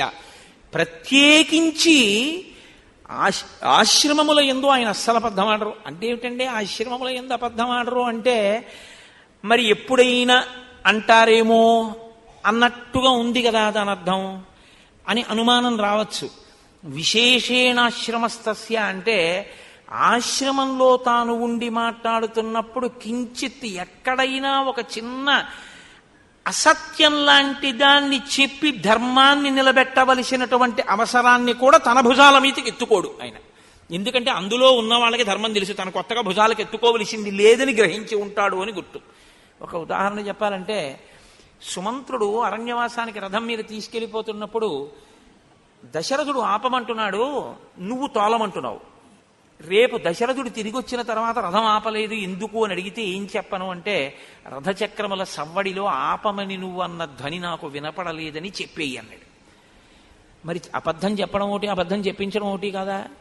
అంటే తండ్రిని సత్యమునందు నిలబెట్టాలి అంటే తాను తప్పదని చెప్పి వెళ్ళిపోవాలి. ఒక పెద్ద సత్యం కోసం ఒక చిన్న అసత్యం దోషభూయిష్టమేం కాదు. ఒక్కొక్కసారి అలా ఉంది. దేవి భాగవతంలో దీని గురించి ఒక వృత్తాంతం ఉంది. ఏదో ఒక ఆయన పోని దేవి భాగవతం ఇప్పుడు మళ్ళీ అదంతా ఆఖ్యానాల జోలికి ఎందుకు కానండి, ఓ తేలిక ఉదాహరణ చెప్పాలంటే, ఓ అరుగు మీద ఓ బ్రాహ్మడు కూర్చున్నాడు అనుకోండి, ఇటు అరుగుంది ఇటు అరుగుంది, ఆవు పరిగెడుతోంది, ఆవు వెనకాతల కషాయివాడు పరిగెడుతున్నాడు. ఆవు పరిగెత్తింది, కషాయివాడిని అంత దూరంలో చూశాడు. ఆయన అరుగు దిగి అరుగుకి కూర్చున్నాడు. కషాయివాడు వచ్చి ఆవు ఇటు పరిగెత్తిందా అన్నాడు. ఏమో నేను ఈ అరుగు మీద కూర్చున్నాకేం వెళ్ళలేదే అన్నాడు. ఆ అరుగు మీద ఉండగా వెళ్ళింది కానీ ఈ అరుగు మీద ఉండగా వెళ్ళలేదుగా. మీకు తెలిసి ఆపాటి అబద్ధంతోనైనా మీరు ఒక ప్రాణిని రక్షించగలిగితే అప్పుడు మీది అబద్ధం కిందకి రాదు, అది ధర్మాన్ని రక్షించడం కిందే వస్తుంది. అలా మీరు అన్వయం చేసేసుకున్న అబద్ధాలు మాత్రం ఆడకూడదు.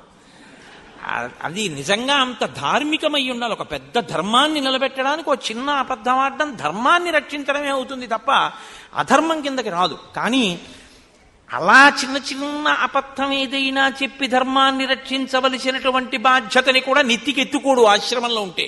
ఎందుకంటే అక్కడ నాకు అవసరం లేదు, అక్కడ ఉండే వాళ్ళందరూ ధర్మావలంబకులే, నాకెందుకు ఆ మాట. కాబట్టి విశేషేణ ఆశ్రమస్తస్య సమీపే స్త్రీజనస్య చ. ఇది పురుషుడి యందు ఒక బలహీనత.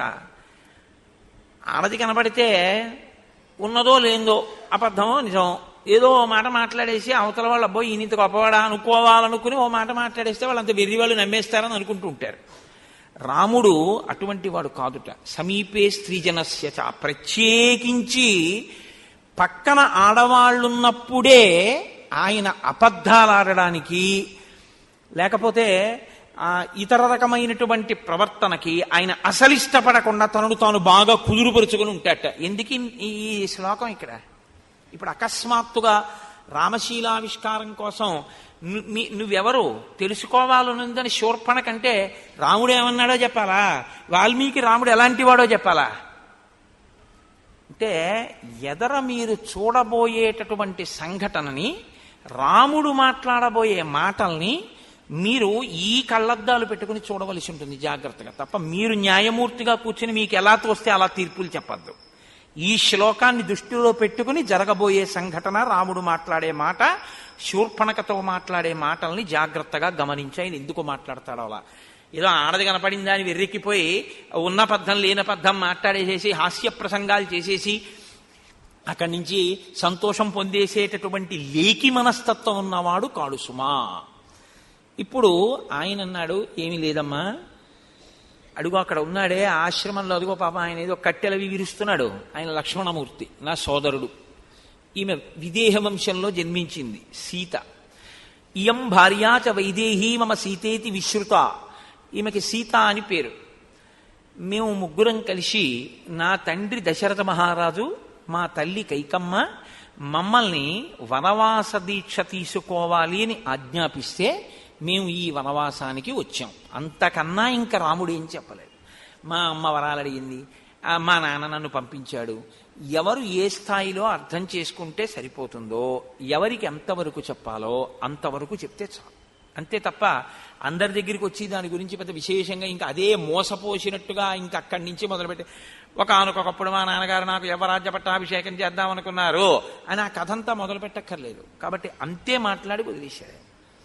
కానీ ఆవిడంది అహం అంటూ మొదలెడుతుంది. అహం శూర్పణఖా నామ రాక్షసీ కామరూపిణి అరణ్యం విచరామీదం ఏకా సర్వభయంకరా. నేను శూర్పణఖ అనేటటువంటి పేరు కలిగిన దానను. నేను రాక్షసిని, కామరూపిణిని. ఏ రూపం కావాలంటే ఆ రూపాన్ని నేను పొందుతాను. నేను ఈ భయంకరమైనటువంటి అరణ్యములో ఒక్కదానని విహరించగలను. అంటే నాకంత బలపరాక్రమాలున్నాయి. నా అన్న రావణాసురుడు విశ్రవసో బ్రహ్మ యొక్క కుమారుడు. నువ్వు వినే ఉంటావు రావణుడు గురించి. ఇదొక చాలా అతిశయంతో కూడి ఉంటారు కొంతమంది. మీరెవరండి అని అడిగారు అనుకోండి, నేను ఫలానా వారి అబ్బాయినండి, నా పేరు ఫలానా. మీరేం చేస్తుంటారని ఆయన మీ గురించి ఎక్కువ అడిగాడు అనుకోండి, అది మీకు నా గురించి తెలీదా అంటారు. నా గురించి తెలీదా అంటే మీకు తెలిసి ఉండాలి నేనంత ఖ్యాతి వహించిన వాడిని ఒక అతిశయం అన్నమాట. రావణుడి గురించి తెలీదా అంటే ఇంకా రావణుడి వల్ల నువ్వు ఏడవలేదా? వాడు చేసే పని ఉంది ఇంకోళ్ళని ఏడిపించడమేగా. రావణుడు అంటే లోకరావణుడు. కాబట్టి ఆ రావణుడి గురించి నీకు తెలీదా? అటువంటి రావణాసురుని యొక్క కూతుర్ని, రావణాసురుని యొక్క చెల్లెల్ని, బలియాన్ రాక్షసేశ్వర, మహాబలవంతుడైనటువంటి వాడు రావణో నామమే భ్రాత, ఆ రావణాసురుడు నా యొక్క అగ్రజుడు, ఆయన యొక్క చెల్లెల్ని, కుంభకర్ణుడు ఎప్పుడూ నిద్రపోయేటటువంటి స్వభావం ఉన్నవాడు మహాబలవంతుడు కుంభకర్ణుడు నా యొక్క ఇంకొక అన్నగారు, రెండవ అన్నగారు. నేను శూర్పణఖ అని పేరు కలిగినటువంటి చెల్లెల్ని. నా తర్వాత ఒక తమ్ముడు ఉన్నాడు. వాళ్ళ జనన క్రమంలో ముందు రావణుడు, తర్వాత కుంభకర్ణుడు, తర్వాత శూర్పణఖ, తర్వాత విభీషణుడు. విభీషణుడు ధర్మాత్ముడు. ఆవిడ ఏమందో తెలుసా అండి విభీషణుడు గురించి చెప్తూ, విభీషణస్తు ధర్మాత్మ నతు రాక్షస చేష్టిత. అబ్బే వాడు ఉన్నాడే ధర్మాత్ముడు, వాడికి అసలు రాక్షస గుణాలు ఒకటి లేవు. ఇది ఎలా ఉంటుందంటే హిరణ్యకశిపుడు ప్రహ్లాదుడిని చూసి గుండెలు బాదుకున్నట్టు ఉంటుంది. ఏమిటి వీడికి అసలు ఏమిటి ఒక్కటి రాలేదు, ఈ అల్లరి ఏమిటి, విష్ణు భక్తి ఏమిటి అని ఆయన ఏడిచినట్టు విభీషణస్తు ధర్మాత్మ. ఆ మాట రాముడికి చాలా సంతోషం. కానీ ఈవిడంటుంది నతు రాక్షస చేష్టిత, ఒక్క రాక్షస గుణం లేదు వాడికి, వాడు ఒక్కడే తప్పబుట్టాడు మా ఇంట్లో పనికి మాలినవాడు అని ఆవిడ బాధ ఆవిడిది.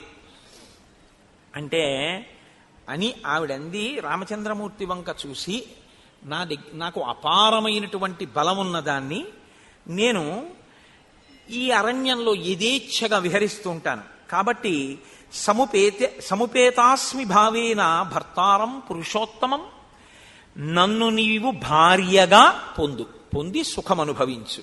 ఏదో పెద్ద రామచంద్రమూర్తిని అనుగ్రహిస్తున్నట్లు మాట్లాడింది. అహం ప్రభావ సంపన్న స్వచ్ఛంద బలగామిని చిరాయ భవమే భర్త సీతాయా కింకరిష్యతి. నేను చాలా బలమున్నదాన్ని, ప్రభావమున్నదాన్ని, నన్ను భార్యగా పొందితే నువ్వు సంతోషం పొందుతావు, కానీ ఈ సీత వల్ల ఏం పొందుతావు? అసలు సీతం ఏమిటో, భార్య అంటే ఏమిటో, అనుగమించడం అంటే ఏమిటో, మనసులు కలవడం ఏమిటో ఆవిడికి ఏమైనా తెలిస్తేగా. ఆవిడ అప్పటికప్పుడు న్యాయం చెప్పేసిందంటే, అంటే ఆవిడ మనసులో ఇప్పుడు కోరిక ఉంది, ఆమె రాముడికి భార్యాస్థానంలో కూర్చోవాలనిపించింది. కాబట్టి ఇప్పుడు ఆ స్థానం ఖాళీ అయిపోవాలి. కాబట్టి ఇప్పుడు ఆవిడెవరు, ఎటువంటిది, అడవికి భర్తతో ఎందుకు కలిసి వచ్చింది, నేను ఇలా అనొచ్చా అనకూడదా, ఏముండదు. ఇది ఈ పోకడ మీకు బాగా కనపడుతూ ఉంటుంది. చూడండి లోకంలో ఎంత ఇష్టం వచ్చినట్లు మాట్లాడేస్తారంటే, చాలా పరుషమైన వాక్కు ఒకటి వినపడుతుంటుంది లోకంలో. ఒక పిల్లకి పెళ్ళైపోయింది అనుకోండి, ఒక పిల్లాడికి పెళ్ళైపోయింది అనుకోండి, ఒక మాట నోటి వెంట రాకూడదు. అసలు నీ చేసుకుందాం అనుకున్నా ఆయన్ని, అది ఆ మాట ఎందుకు ఇంకిప్పుడు, ఇంకా ఆ మాట అనకూడదు. లేకపోతే అసలు ఆ అమ్మాయిని నేను చేసుకుందాం అనుకున్నాను.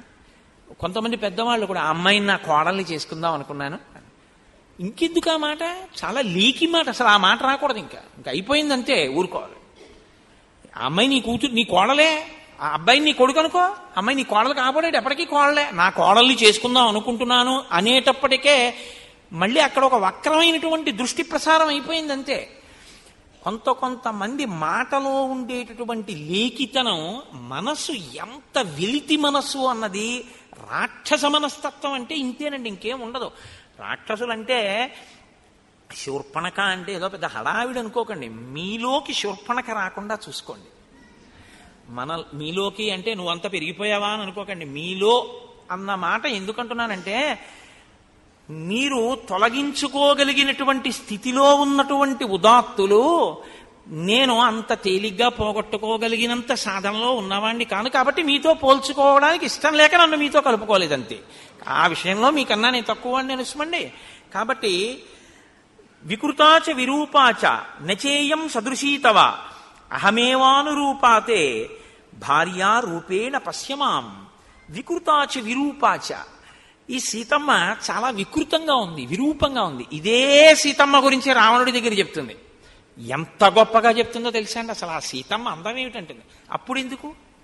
అప్పుడు అందం ఎందుకు కనపడింది అంటే అప్పుడు కక్ష ఏమిటంటే ఆ సీతమ్మని రావణుడు ఎత్తుకొచ్చేయాలి, ఆవిడ ఏడవాలి.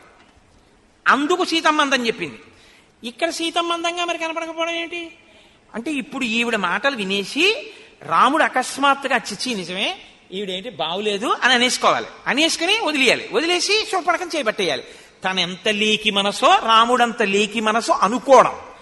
కొంతమంది మనం చేసే ప్రచారం కూడా అలాగే ఉంది. ఇవాళ మన అదేంటి ప్రసార సాధనాలు కానివ్వండి, మన సినిమాలు కానివ్వండి, మన సాహిత్యం కానివ్వండి, అంతే లవ్ ఎట్ ఫస్ట్ సైట్ ఇట. ఏమిటో దాని అర్థం ఏమిటో నాకు ఎప్పటికీ అవగతం కాదు.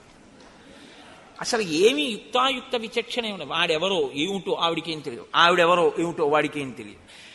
వాళ్ళ శుభలేఖ కూడా అలాగే ఉంటుంది. I solicit your gracious presence. ఎందుకంటే తల్లి లేరు, తండ్రి లేడు, బంధువులు లేరు, అన్నదమ్ములు లేరు. వాడు అనాథ, ఆవిడ అనాథ, ఇద్దరు అనాథలు పెళ్లి చేసుకుంటున్నారు అని శుభలేఖ వాళ్ళ పేరు మీదే ఉంటుంది.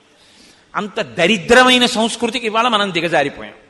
కాబట్టి వికృతాచ విరూపాచ నేయం సదృశీతవా. నీకు ఆవిడికి ఇద్దరికి సరిపోలేదు, బావులేదు, మీరిద్దరు అలా ఉండకూడదు. నేను మొన్న మీతో మనవి చేశా. అసలు భార్యాభర్తలైన వారు ఎప్పుడైనా కనపడితే, దంపతులు కనపడితే పొరపాటున మనసులోకే ఒక మాట రాకూడదు. ఆయనకి తగినట్టు ఆవిడ లేదనో, ఆవిడికి తగినట్టు ఆయన లేదనో ఒక్కనాటికి అనకూడదు. నేను మొన్న మీకు ఉదాహరణలు కూడా చూపించాను. కళాభ్యాం చూడాలంకృత శిచికళాభ్యాం నిజితపఫలాభ్యాం. ఒండరులు తపస్సుకు ఫలమై ఉన్నారు.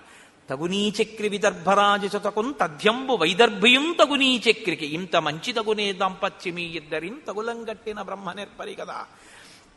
కాబట్టి ఒండరులు తగి ఉన్నారు అన్నమాట మనం అనాలి. ఆవిడంటోంది నీకు ఈవిడ తగినది కాదు, మీ ఇద్దరికీ బావులేదు, ఆ దాంపత్యం చూడ్డానికి అందంగా లేదు ఈ సీత. కాబట్టి అహమేవానురూపాతే, నేనైతే నీ పక్కన బాగుంటా. భార్య రూపేణ పశ్యమాం. కాబట్టి నీవు నన్ను భార్యగా స్వీకరిస్తే చాలా అందంగా ఉంటుంది. ఇమాం విరూపమసతీం కరాళాం నిర్ణతోదరీం అనేనతే సహభ్రాత్ర భక్షయిష్యామి మనుషీం. ఈవిడికి అసలు సీతమ్మ గురించి ఏం తెలిసని ఇన్ని సర్టిఫికెట్లు ఇచ్చేసిందో మనకు అవగతం కాదు. ఇది శూర్పణఖ అయిందే అనుకోకండి. ఏమిటో తెలుసున్నట్టు ప్రతి వాడి గురించి అదే పనిగా. అసలు ఎవరినైనా మీరు పరిచయం చేయగానే ప్రిజుడీస్ అని ఒకటి ఉంటుంది. రైల్లో ఎదురుగుండా వచ్చి ఎవరో ఒక ఆయన కూర్చోగానే పెట్టి జాగ్రత్త అంటాడు వీడు. అంటే ఎందుకు పెట్టి జాగ్రత్త అన్నారు అనుకోండి, ఆ గడ్డం అది ఆయన్ని చూస్తే అనుమానంగా ఉంది, ఆయన ఏదో రామాయణం చెప్పుకోవడానికి గడ్డం పెంచుకున్నాడేమో. కాబట్టి ప్రిజుడీస్ అంటే మనస్సులో ఉండేటటువంటి పక్షపాత ధోరణి చేత నిర్ణయానికి వచ్చేయడమే. ఆయన ఎవరు ఏమిటి ఏమక్కర్లేదు, ఓ మాట అనేయడమే. ఇమాం విరూపాం అసతీం, చాలా చెడ్డది వికృతమైన రూపంతో ఉంది ఈ సీత.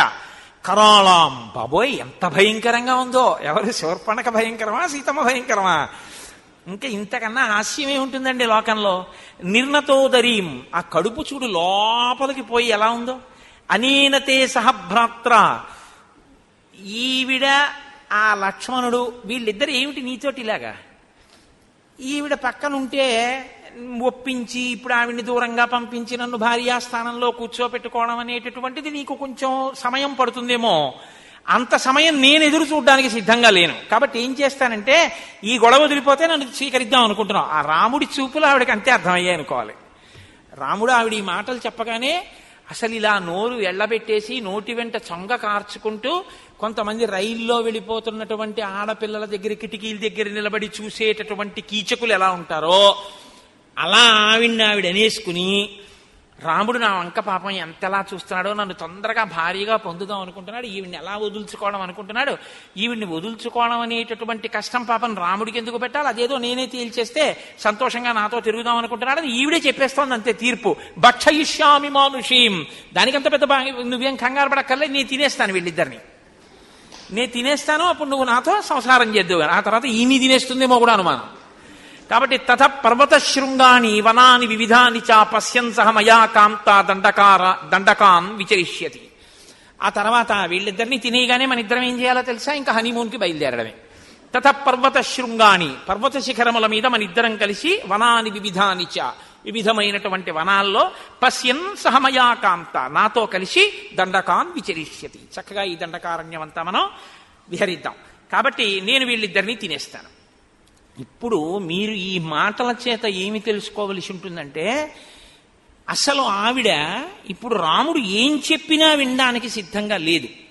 విపరీతమైనటువంటి కామోద్రేకంతో, భావన వ్యగ్రతతో ఉంది. లోకంలో ఆడదాని యొక్క మనస్సుని సముద్రంతో పోలుస్తారు, పురుషుడి యొక్క మనస్సుని పర్వతంతో పోలుస్తారు. ఎందుకంటే క్రూర మృగాలు కానివ్వండి, ఎలకలు కానివ్వండి, పాములు కానివ్వండి, ఎన్ని అందులో చేరినా స్థిరంగా ఆయన నిలబడవలసి ఉంటుంది.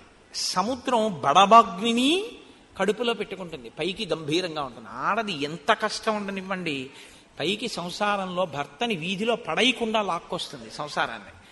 వజ్రాలు కూడా కడుపులోనే ఉంటాయి, కానీ ఆవిడ మాత్రం ఎప్పుడూ పైకి గంభీరంగానే ఉంటుంది.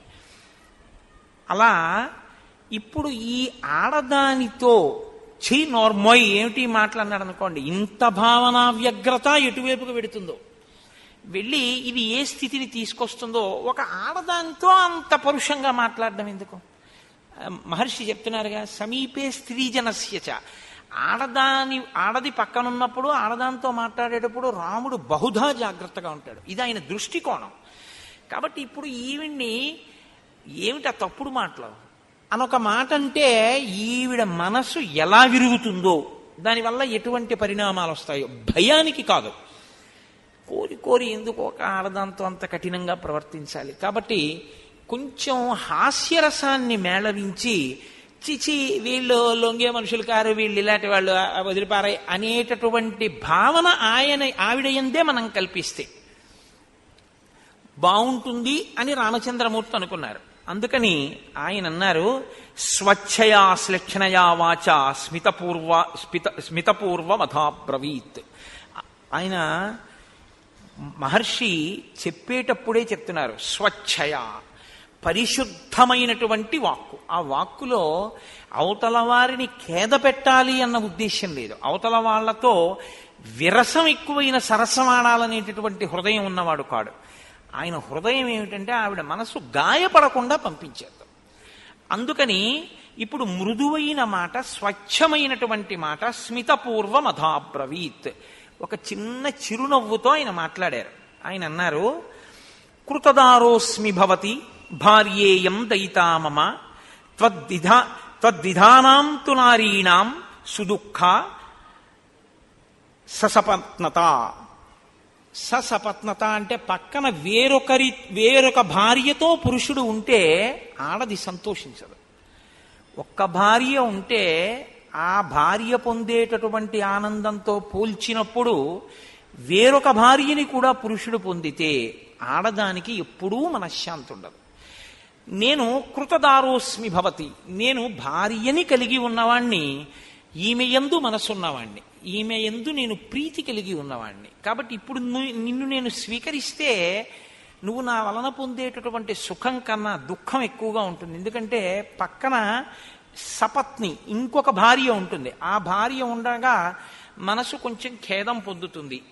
సౌందర్యలహరిలో శంకరాచార్యులు వారంతటి వారు కూడా చమత్కారం చేశారు. నవరసాలు చెప్తూ, శివే శృంగారార్ద్ర తదితర జనే కుత్సనపరా సరోషా గంగాయాం అన్నారు. గంగ పట్ల రోషంతో ఉంది అమ్మవారు, ఎందుకంటే సపత్ని అన్న భావన చేత.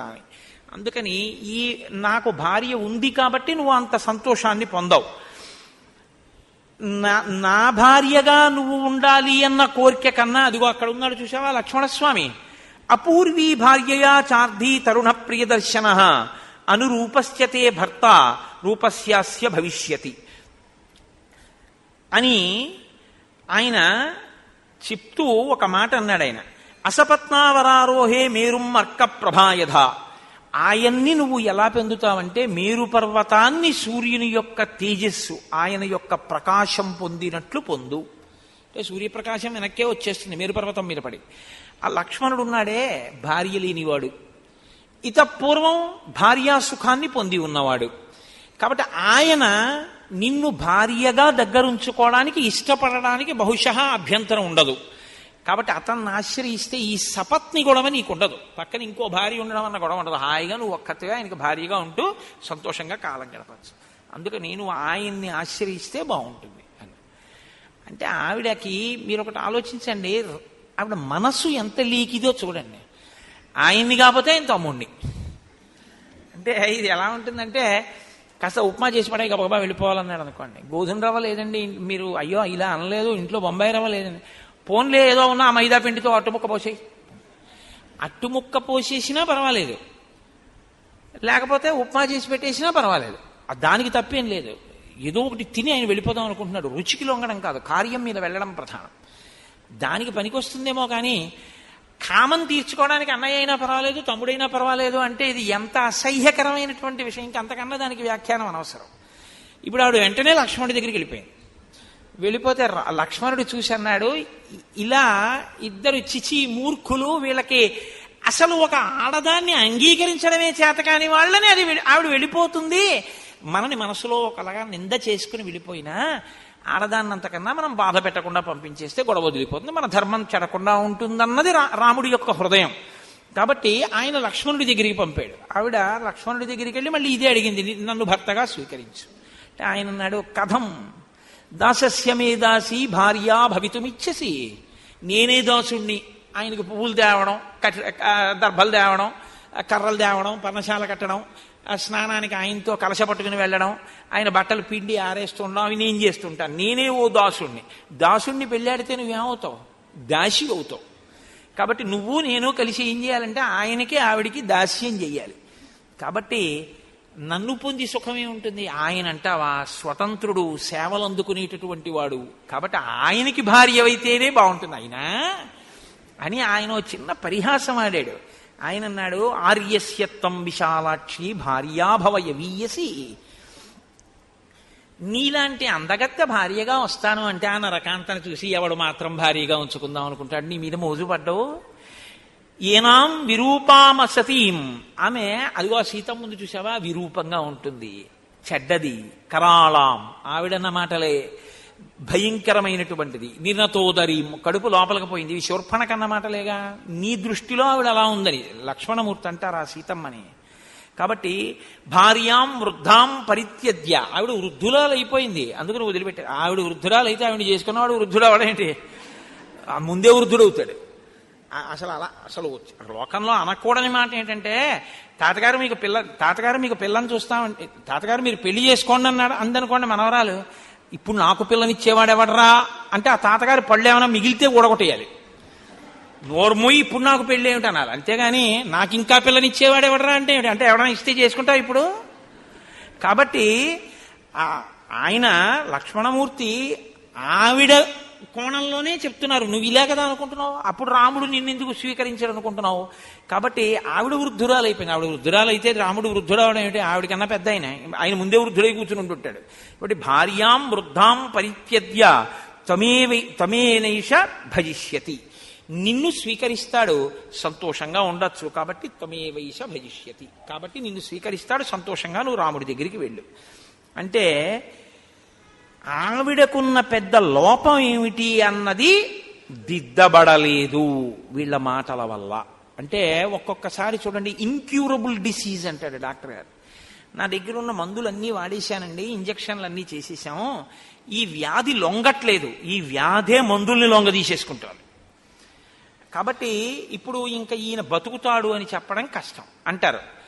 బియాండ్ అవర్ హ్యాండ్స్ అంటుంటారు. ఎందుకు అంటే ఇంకా ఆయన దగ్గర ఉన్న మందులకే ఆ రోగం లొంగలేదు అని గుర్తు. అలా వీళ్ళిద్దరూ ఈ పరిహాసాన్ని ప్రయోగిస్తే ఆవిడ వెళ్ళిపోతుంది అనేటటువంటి లక్ష్యం నెరవేరలేదు. ఎలా నెరవేరలేదు? అంతర్లీనంగా వాళ్ళు ఏ పరిహాసాన్ని వాడుకున్నారో ఆ పరిహాసము దేని కొరకు వాడబడిందో దాని కొరకు ఆవిడ స్వీకరించలేదు. ఆవిడ దాన్ని యథాతథంగానే తీసుకుంది. లక్ష్మణుణ్ణి పొందంటున్నాడని, లక్ష్మణుడు రాముణ్ణి పొందమంటున్నాడని, అంటే వీళ్ళిద్దరూ పొందడానికి సిద్ధమే. ఆయన కంటే భార్య లేదు, కానీ అక్కడికి ఆవిడ ఉండడానికి ఇష్టం లేదంటే దాసిగా ఉండడం ఆవిడకి ఇష్టం లేదు, ఆవిడకు భోగమే కావాలి. అందుకని రాముడి దగ్గరికే వచ్చేయాలి ఇప్పుడు. అంటే రాముడు కూడా ఇష్టపడుతున్నాడు, ఈయన చెప్తున్నాడు, కానీ ఈవిడే అడ్డొస్తోందన్నట్టుగానే అర్థమైంది ఆవిడకి. పరిహాసం అర్థం కాక మన్యతే తద్వచస్తభ్యం పరిహాసా విచక్షణ.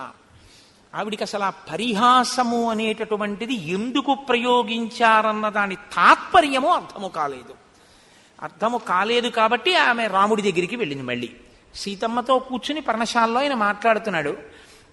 ఒక్కసారి ఆ వెళ్ళడం మహోల్కా రోహిణీమివా, రోహిణీ నక్షత్రం మీద పడుతున్నటువంటి ఉల్క ఎలా పడిపోతుందో అలా పడిపోయి రామా, ఈమె నీ భార్యాస్థానంలో కుదరదు, ఇక్కడ ఉండడానికి వీల్లేదు, ఈమెని నేను తినేస్తాను, నీకు నేను భార్యనైపోతానని అమాంతం వెళ్ళి సీతమ్మ మీద పడిపోతే హడిలిపోయింది సీతమ్మ.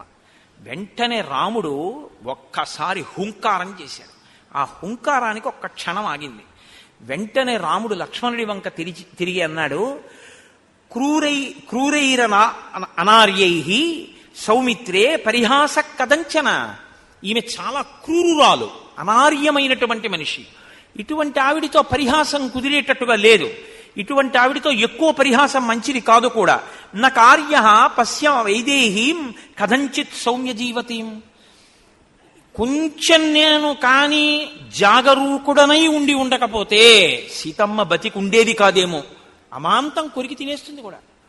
కాబట్టి ఇమాం విరూపాం అసతీం, ఈమెని ఇటువంటి చెడ్డ మనిషిని విరూపం చేసేసాయి. ఎందుకంటే ఈమె నేను మంచి స్వరూపిణి అన్న భావనతో కామోద్రిక్తయ్యి ప్రవర్తించకూడని రీతిలో ప్రవర్తిస్తోంది.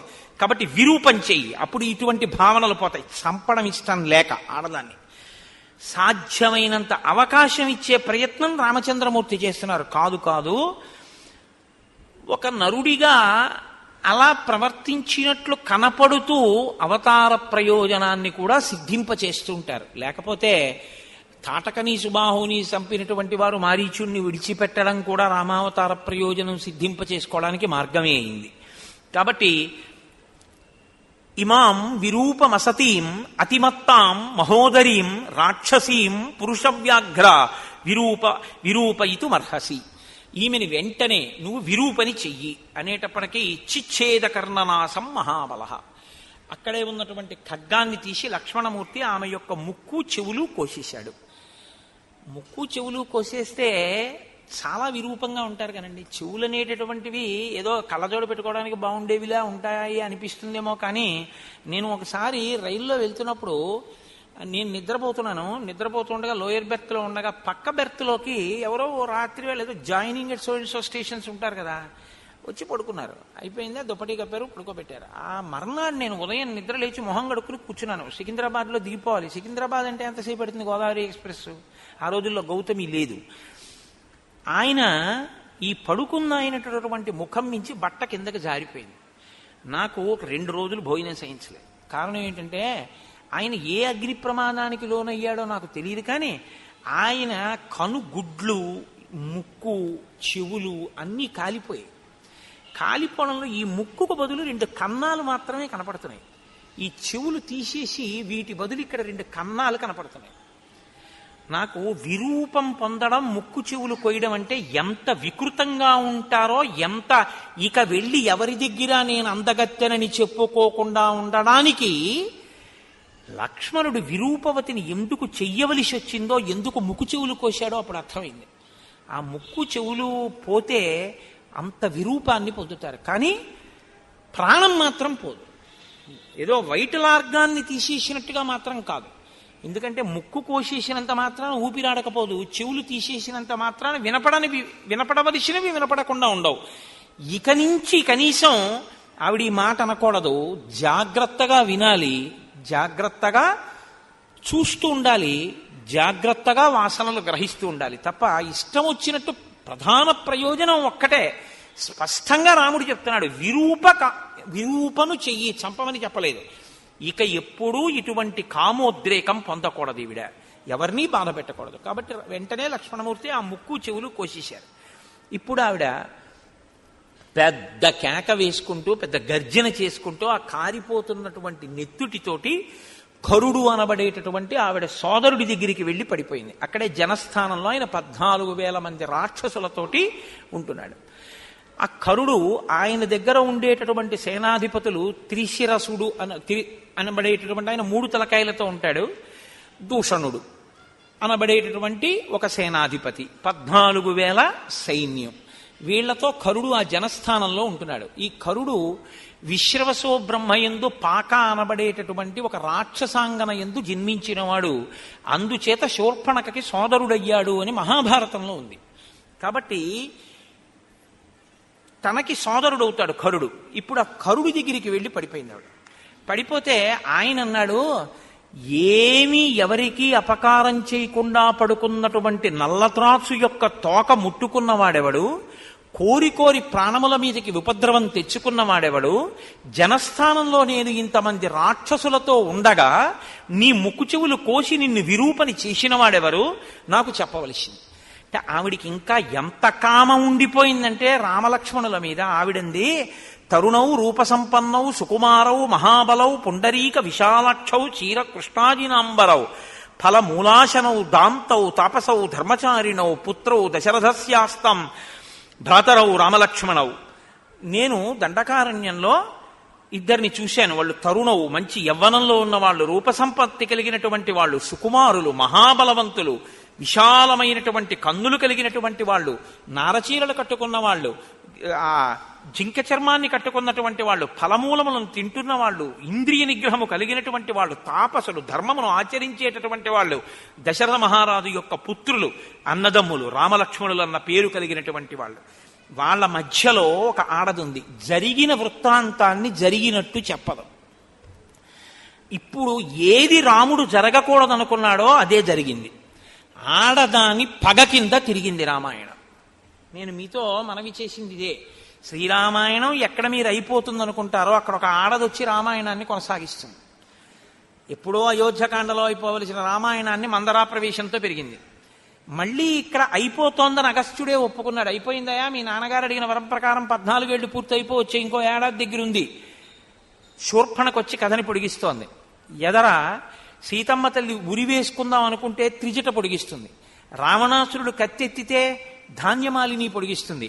ఇలా రామాయణం ఎక్కడ అయిపోతోందనుకుంటే అక్కడ ఒక స్త్రీ పాత్ర వచ్చి దాన్ని ఇంకా ముందుకి కొనసాగింపచేస్తూ ఉంటుంది. కాబట్టి ఆవిడ రామలక్ష్మణుల గురించి చెప్పినది సత్యం. నేను రామలక్ష్మణుల్ని కామించాను, కానీ రాముడు తన భార్య అయిన సీత యందు అనురక్తి కలిగినవాడు కాబట్టి నన్ను అంగీకరించలేదు. వాళ్ళిద్దరూ నన్ను అంగీకరించకపోతే నేను సీతమ్మని తినేయబోయాను. అప్పుడు లక్ష్మణుణ్ణి పిలిచి నన్ను విరూపని చేయమన్నాడని కొనసాగించాలి ఇప్పుడు కథాభాగాన్ని. అలా కొనసాగిస్తే ఆవిడ హృదయం చాలా మంచిదైంది అని గుర్తు కదండి. సత్యం కదా మాట్లాడుతుంది ఆవిడ. అలా ఎలా మాట్లాడుతుంది? ఇప్పుడు ఎక్కడ మెలిక తిప్పాలో అక్కడ తిప్పుతుంది కథని. అంటే తనది తప్పు లేదు, వాళ్ళదే తప్పన్నట్టు మాట్లాడుతుంది. కరుడన్నవాడి యొక్క రాక్షసత్వం ఏమిటో తెలుసా అండి? తన చెల్లెలు ఎంత గొప్పదో ఆయనకి తెలుసు, కానీ పైన అలా మాట్లాడుతున్నావే, తాపసవు అంటున్నావే, కందమూలములు తిన్నవాళ్ళు అంటున్నావే, దాంతవు జితేంద్రియులు అంటున్నావే, అలాంటి వాళ్ళు నీ ముక్కు చెవులు ఎందుకు కోశారు?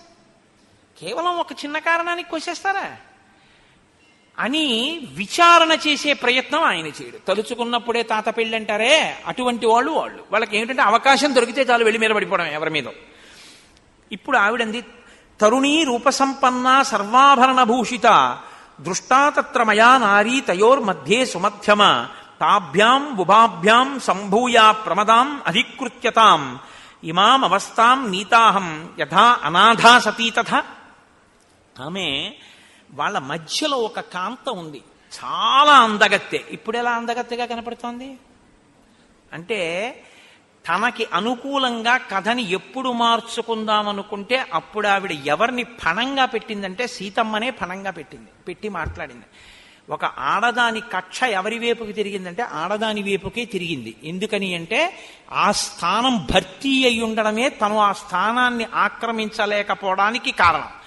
పగంతా సీతమ్మ వైపుకే తిరిగింది. అందుకేగా అగస్త్యుడు అన్నాడు, ఇక సీతమ్మ నువ్వు తిరగకుండా కూర్చోవలసిన సమయం ఆసన్నం అవుతోందని, ఆవిడ చేరాలి శిశుపావృక్షం కిందకి. కాబట్టి అనాథని ఎలా అవమానిస్తారో అలా నేను ఆమె జోలికి వెడితే, అంటే మనం రాక్షసులం కాబట్టి అందంగా కనపడినటువంటి దాన్ని తినడం వాళ్ళకి ఇష్టం. మన లోకంలో ఎలా ఉంటుందంటే, అక్కడ యాపిల్ పండు, ఓ కమలా పండు, ఓ బత్తాయి పండు, ఓ ద్రాక్ష పళ్ళ గుత్తి ఉన్నాయనుకోండి, మీకు అవసరం ఉన్నా లేకపోయినా మంచి గులాబీ రంగులో పొటమరించినట్టుగా ద్రాక్ష పళ్ళు, ఇంతంత కమలా పళ్ళు, ఇంతంత మామిడి పళ్ళు ఉన్నాయనుకోండి. మామిడి పండు అప్పటికప్పుడు తినడం కష్టం. దానికి ఏదో పళ్ళె ఉండాలి, పక్కకి వెళ్ళాలి, దాన్ని తినాలి, చేతులు నిండా పడుతుంది, కడుక్కోవాలి. అదే ద్రాక్ష పండు అనుకోండి, ఇలా అని నోట్లో పడిసుకోవడం తేలిక. కాబట్టి ఆ ముగ్గురులో నువ్వు సీతనే ఎందుకు తిందాం అనుకున్నావు ముందు? ఓ ద్రాక్ష పండు అంత నదరగా ఉంది కాబట్టి నేను సీతమ్మని తినడం కోసమని వెళ్ళాను, సీతమ్మ జోలికి వెళ్ళాను. వాళ్ళిద్దరు ఏం చేశారో తెలుసా? ఆ పాటి దానికి ఇలా కోసేశారు, ముక్కు చెవులు విరూపం చేసేశారు. నీ దగ్గరికి వచ్చి పడిపోయాను. అన్నయ్య, నువ్వు నన్ను సఫలీకృత మనోరథను చెయ్యాలి. ఇప్పుడు నా కోరిక ఏమిటో తెలుసా? సఫేనం పాతుమిచ్చామి రుధిరం రణమూర్ధని. యుద్ధంలో నువ్వు వాళ్ళ ముగ్గురిని చంపేస్తే వాళ్ళ శరీరములలోంచి పైకి ఉబికి వస్తున్నటువంటి నురగలతో కూడిన నిత్తుటిని నేను పానం చెయ్యాలి. అది నా కోరిక. కాబట్టి నువ్వు వెంటనే వాళ్ళ ముగ్గురిని చంపే. అది ఏమన్నా చిన్న పని అండి? వెళ్ళి ఒకసారి ఉత్తరీయం అడిగి పట్టరా అన్నంత తేలికేం కాదు కదా. అంతే.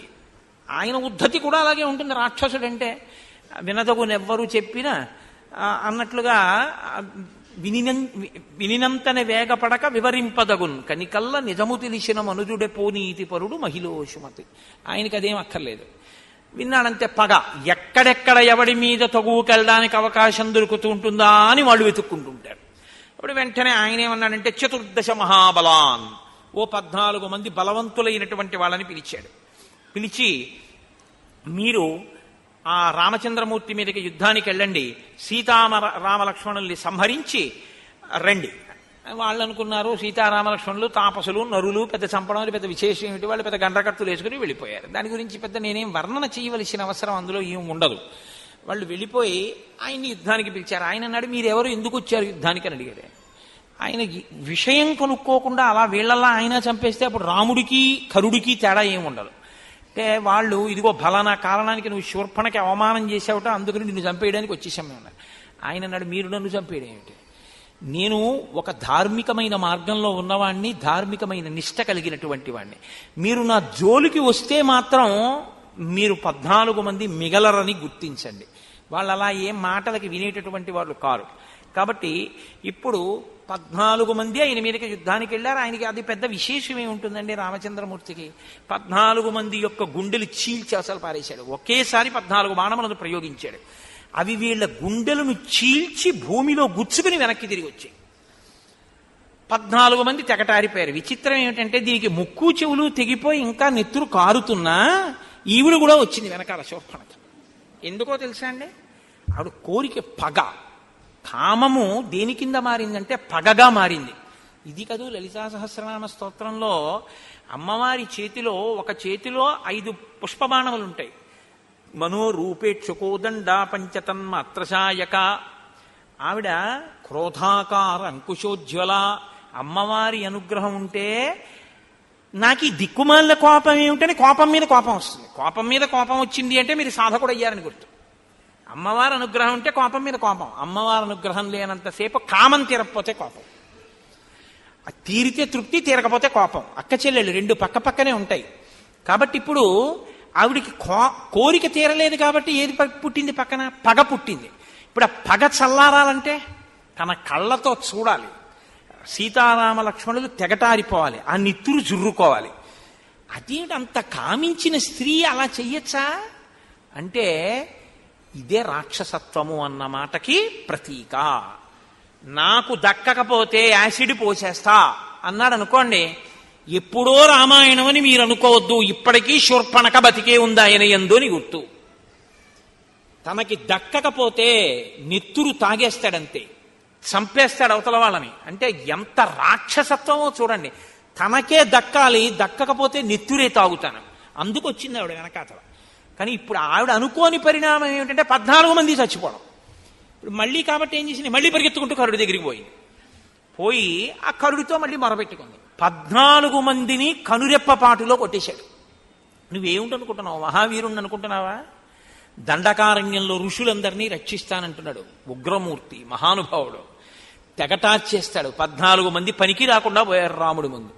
ఈయన ఉద్ధత ఎటువంటిదంటే ఈయన వెంటనే అన్నాడు, 14,000 మంది రాక్షసుల్ని సిద్ధం చేయండి. నా రథం సిద్ధం చేయండి, దూషణుణ్ణి పిలవండి, త్రిశిరసుడిని పిలవండి, ముగ్గురం కలిసి ఈ సైన్యాన్ని తీసుకుని యుద్ధానికి ఎడతా ఉన్నాడు. అందరూ కలిసి బయలుదేరారు. ఆ బయలుదేరుతున్నప్పుడు కరుడికి కొన్ని అపశకునములు కనపడ్డాయి. రామాయణం ఒక శకున శాస్త్రం కూడా, అందులో శకునముల గురించి కూడా మాట్లాడతారు. నిష్కారణంగా గాలి లేకుండా ధూళి పైకి రేగింది. ఆకాశంలో సూర్యుడి చుట్టూ ఒక కొరివి పట్టుకుని, అది ప్రత్యేకించి ఎప్పుడు కనపడుతూ ఉంటుందంటే దీపావళి పండుగ రోజున కాకర పువ్వు చేతితో పట్టుకుని పిల్లలు ఇలా తిప్పుతూ ఉంటారు. ఇలా తిప్పుతుంటే ఒక జ్వాలాచక్రం ఏర్పడుతుంది, ఎర్రటి కాంతి చక్రం తిరుగుతున్నట్టు ఉంటుంది. అటువంటిది ఎలా ఉంటుందో అటువంటి పరివేశం ఒకటి సూర్యుడి చుట్టూ పట్టుకుంది. నక్కలు ఎదురుగుండా వచ్చి నోళ్లు తెరిచి అరుస్తున్నాయి. కారణం లేకుండా గుర్రములు తొట్టుపడ్డాయి. ఒక్కసారి ఎక్కడి నుంచో ఒక గ్రద్ద వచ్చి కరుడి యొక్క పతాకం మీద వాలి ఎగిరింది. చెట్ల నుంచి అకస్మాత్తుగా పువ్వులు పళ్ళు కింద పడ్డాయి. పట్ట పగటి వేళ ఆకాశంలో నక్షత్రాలు కనపడ్డాయి. ఉల్కలు నేల మీద పడ్డాయి. సూర్యుడు అకస్మాత్తుగా మేఘాలలో వెళ్ళిపోయి బాగా చీకటి ఆవరించింది. ఇన్ని జరిగితే దుర్నిమిత్తములని తాను ససైన్యంగా మరణిస్తానని కరుడు తెలుసుకున్నాడు. కానీ మూర్ఖత్వం అన్న మాటకు అర్థం ఏమిటో తెలుసా అండి? శాస్త్ర ప్రమాణమును వెంటనే తన యొక్క పౌరుషంతో నెగ్గగలననేటటువంటి అతిశయము చేత ధిక్కరించడం. ఈ శకునాలన్నీ కనబడితే మాత్రం నాకేమిటి, సీతారామ లక్ష్మణుల్ని సంహరించకుండా నేను వెనక్కి రాను, ఈ శకునాలు నన్నించేస్తాయి, కాబట్టి బయలుదేరండి అన్నాడు. ఇప్పుడు 14,000 మంది యుద్ధానికి బయలుదేరుతుంటే ఎక్కడ లేనటువంటి పెద్ద కోలాహలం ధ్వని బయలుదేరాయి. ఇంత పెద్ద ధ్వని బయలుదేరితే రామచంద్రమూర్తి కూడా తన పర్ణశాలలోంచి విన్నారు. విని చాలా పెద్ద సైన్యమే యుద్ధానికి వస్తోంది, శకునములను బట్టి చూస్తే శకునములు మనకే అనుకూలంగా కనపడుతున్నాయి, కాబట్టి లక్ష్మణ నేను ఇప్పుడు ఆ రాక్షసుల్ని తెగటారుస్తాను అంటూ రాముడు మాట్లాడడం అంటే చాలా సొగసుగా ఉంటుంది, చాలా అందంగా ఉంటుంది. లక్ష్మణుడి యొక్క కోరిక ఎప్పుడు ఎలా ఉంటుందంటే, అన్నగారికి కష్టం వచ్చింది అంటే అన్నగారు ఆ కష్టాన్ని పొందకూడదు, అన్నగారి కన్నా తానే ఆ కష్టాన్ని పొందాలి, అన్నగారు సుఖపడాలనేటటువంటి మనస్తత్వం ఉన్నవాడు. కాబట్టి లక్ష్మణుడు అన్నయ్య నువ్వు ఉండు నేను ఎడతానంటాడేమోనని ఆయన అన్నాడు. ప్రతికూలితుమిచ్చామి నహివాక్యమిదం త్వయా శాపితో మమ పాదాభ్యాం గమ్యతాం వత్సమాచిరం. నా పాదముల మీద బొట్టి పెట్టి చెప్తున్నాను లక్ష్మణ, ఇంకా నువ్వు ఈ విషయంలో మాట్లాడద్దు, నువ్వు సీతమ్మని తీసుకుని దూరంగా ఏదైనా గుహలోకి వెళ్ళిపో, ఎవరికీ కనపడకుండా, నేను వీళ్లతో యుద్ధం చేస్తాను అంటే. ఇలా చెప్తే లక్ష్మణుడి మనసు ఖేదపడి, అంటే నేను యుద్ధం చేయలేనని అన్న యుద్ధం చేస్తున్నాడేమో అనుకుంటాడేమోనని. ఇది ఎదుటివారి యొక్క హృదయం గురించి తాపత్రయపడడం అన్నది ఎప్పుడు ఉంటుందంటే ప్రేమ అన్న మాటకు అర్థం అది. అవతల వాళ్ళని నొప్పించకుండా మాట్లాడగలగాలి. అంత ఆతృతలో కూడా ఆయన మాట అలా ఉంటుంది, అంత సొబగుగా ఉంటుంది. ఆయన అన్నాడు, త్వమ్హి శూరశ్చ బలవాన్ హన్యా హేతాన్ న సంశయ.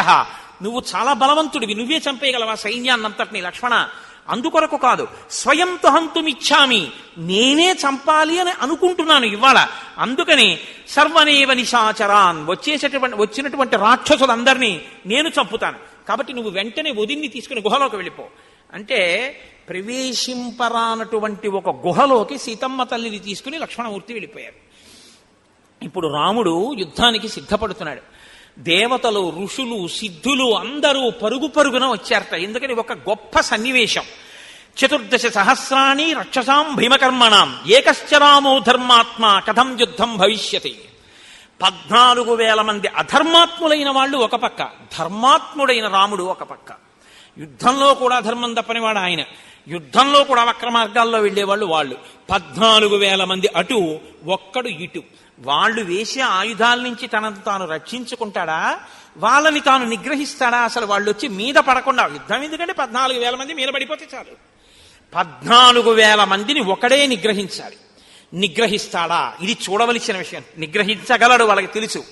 కానీ అసలు ఆ అందం ఏమిటో చూడాలి, ఆ యుద్ధం ఏమిటో చూడాలి. ఇవాళ అందరూ వచ్చి ఆకాశంలో నిలబడ్డారట.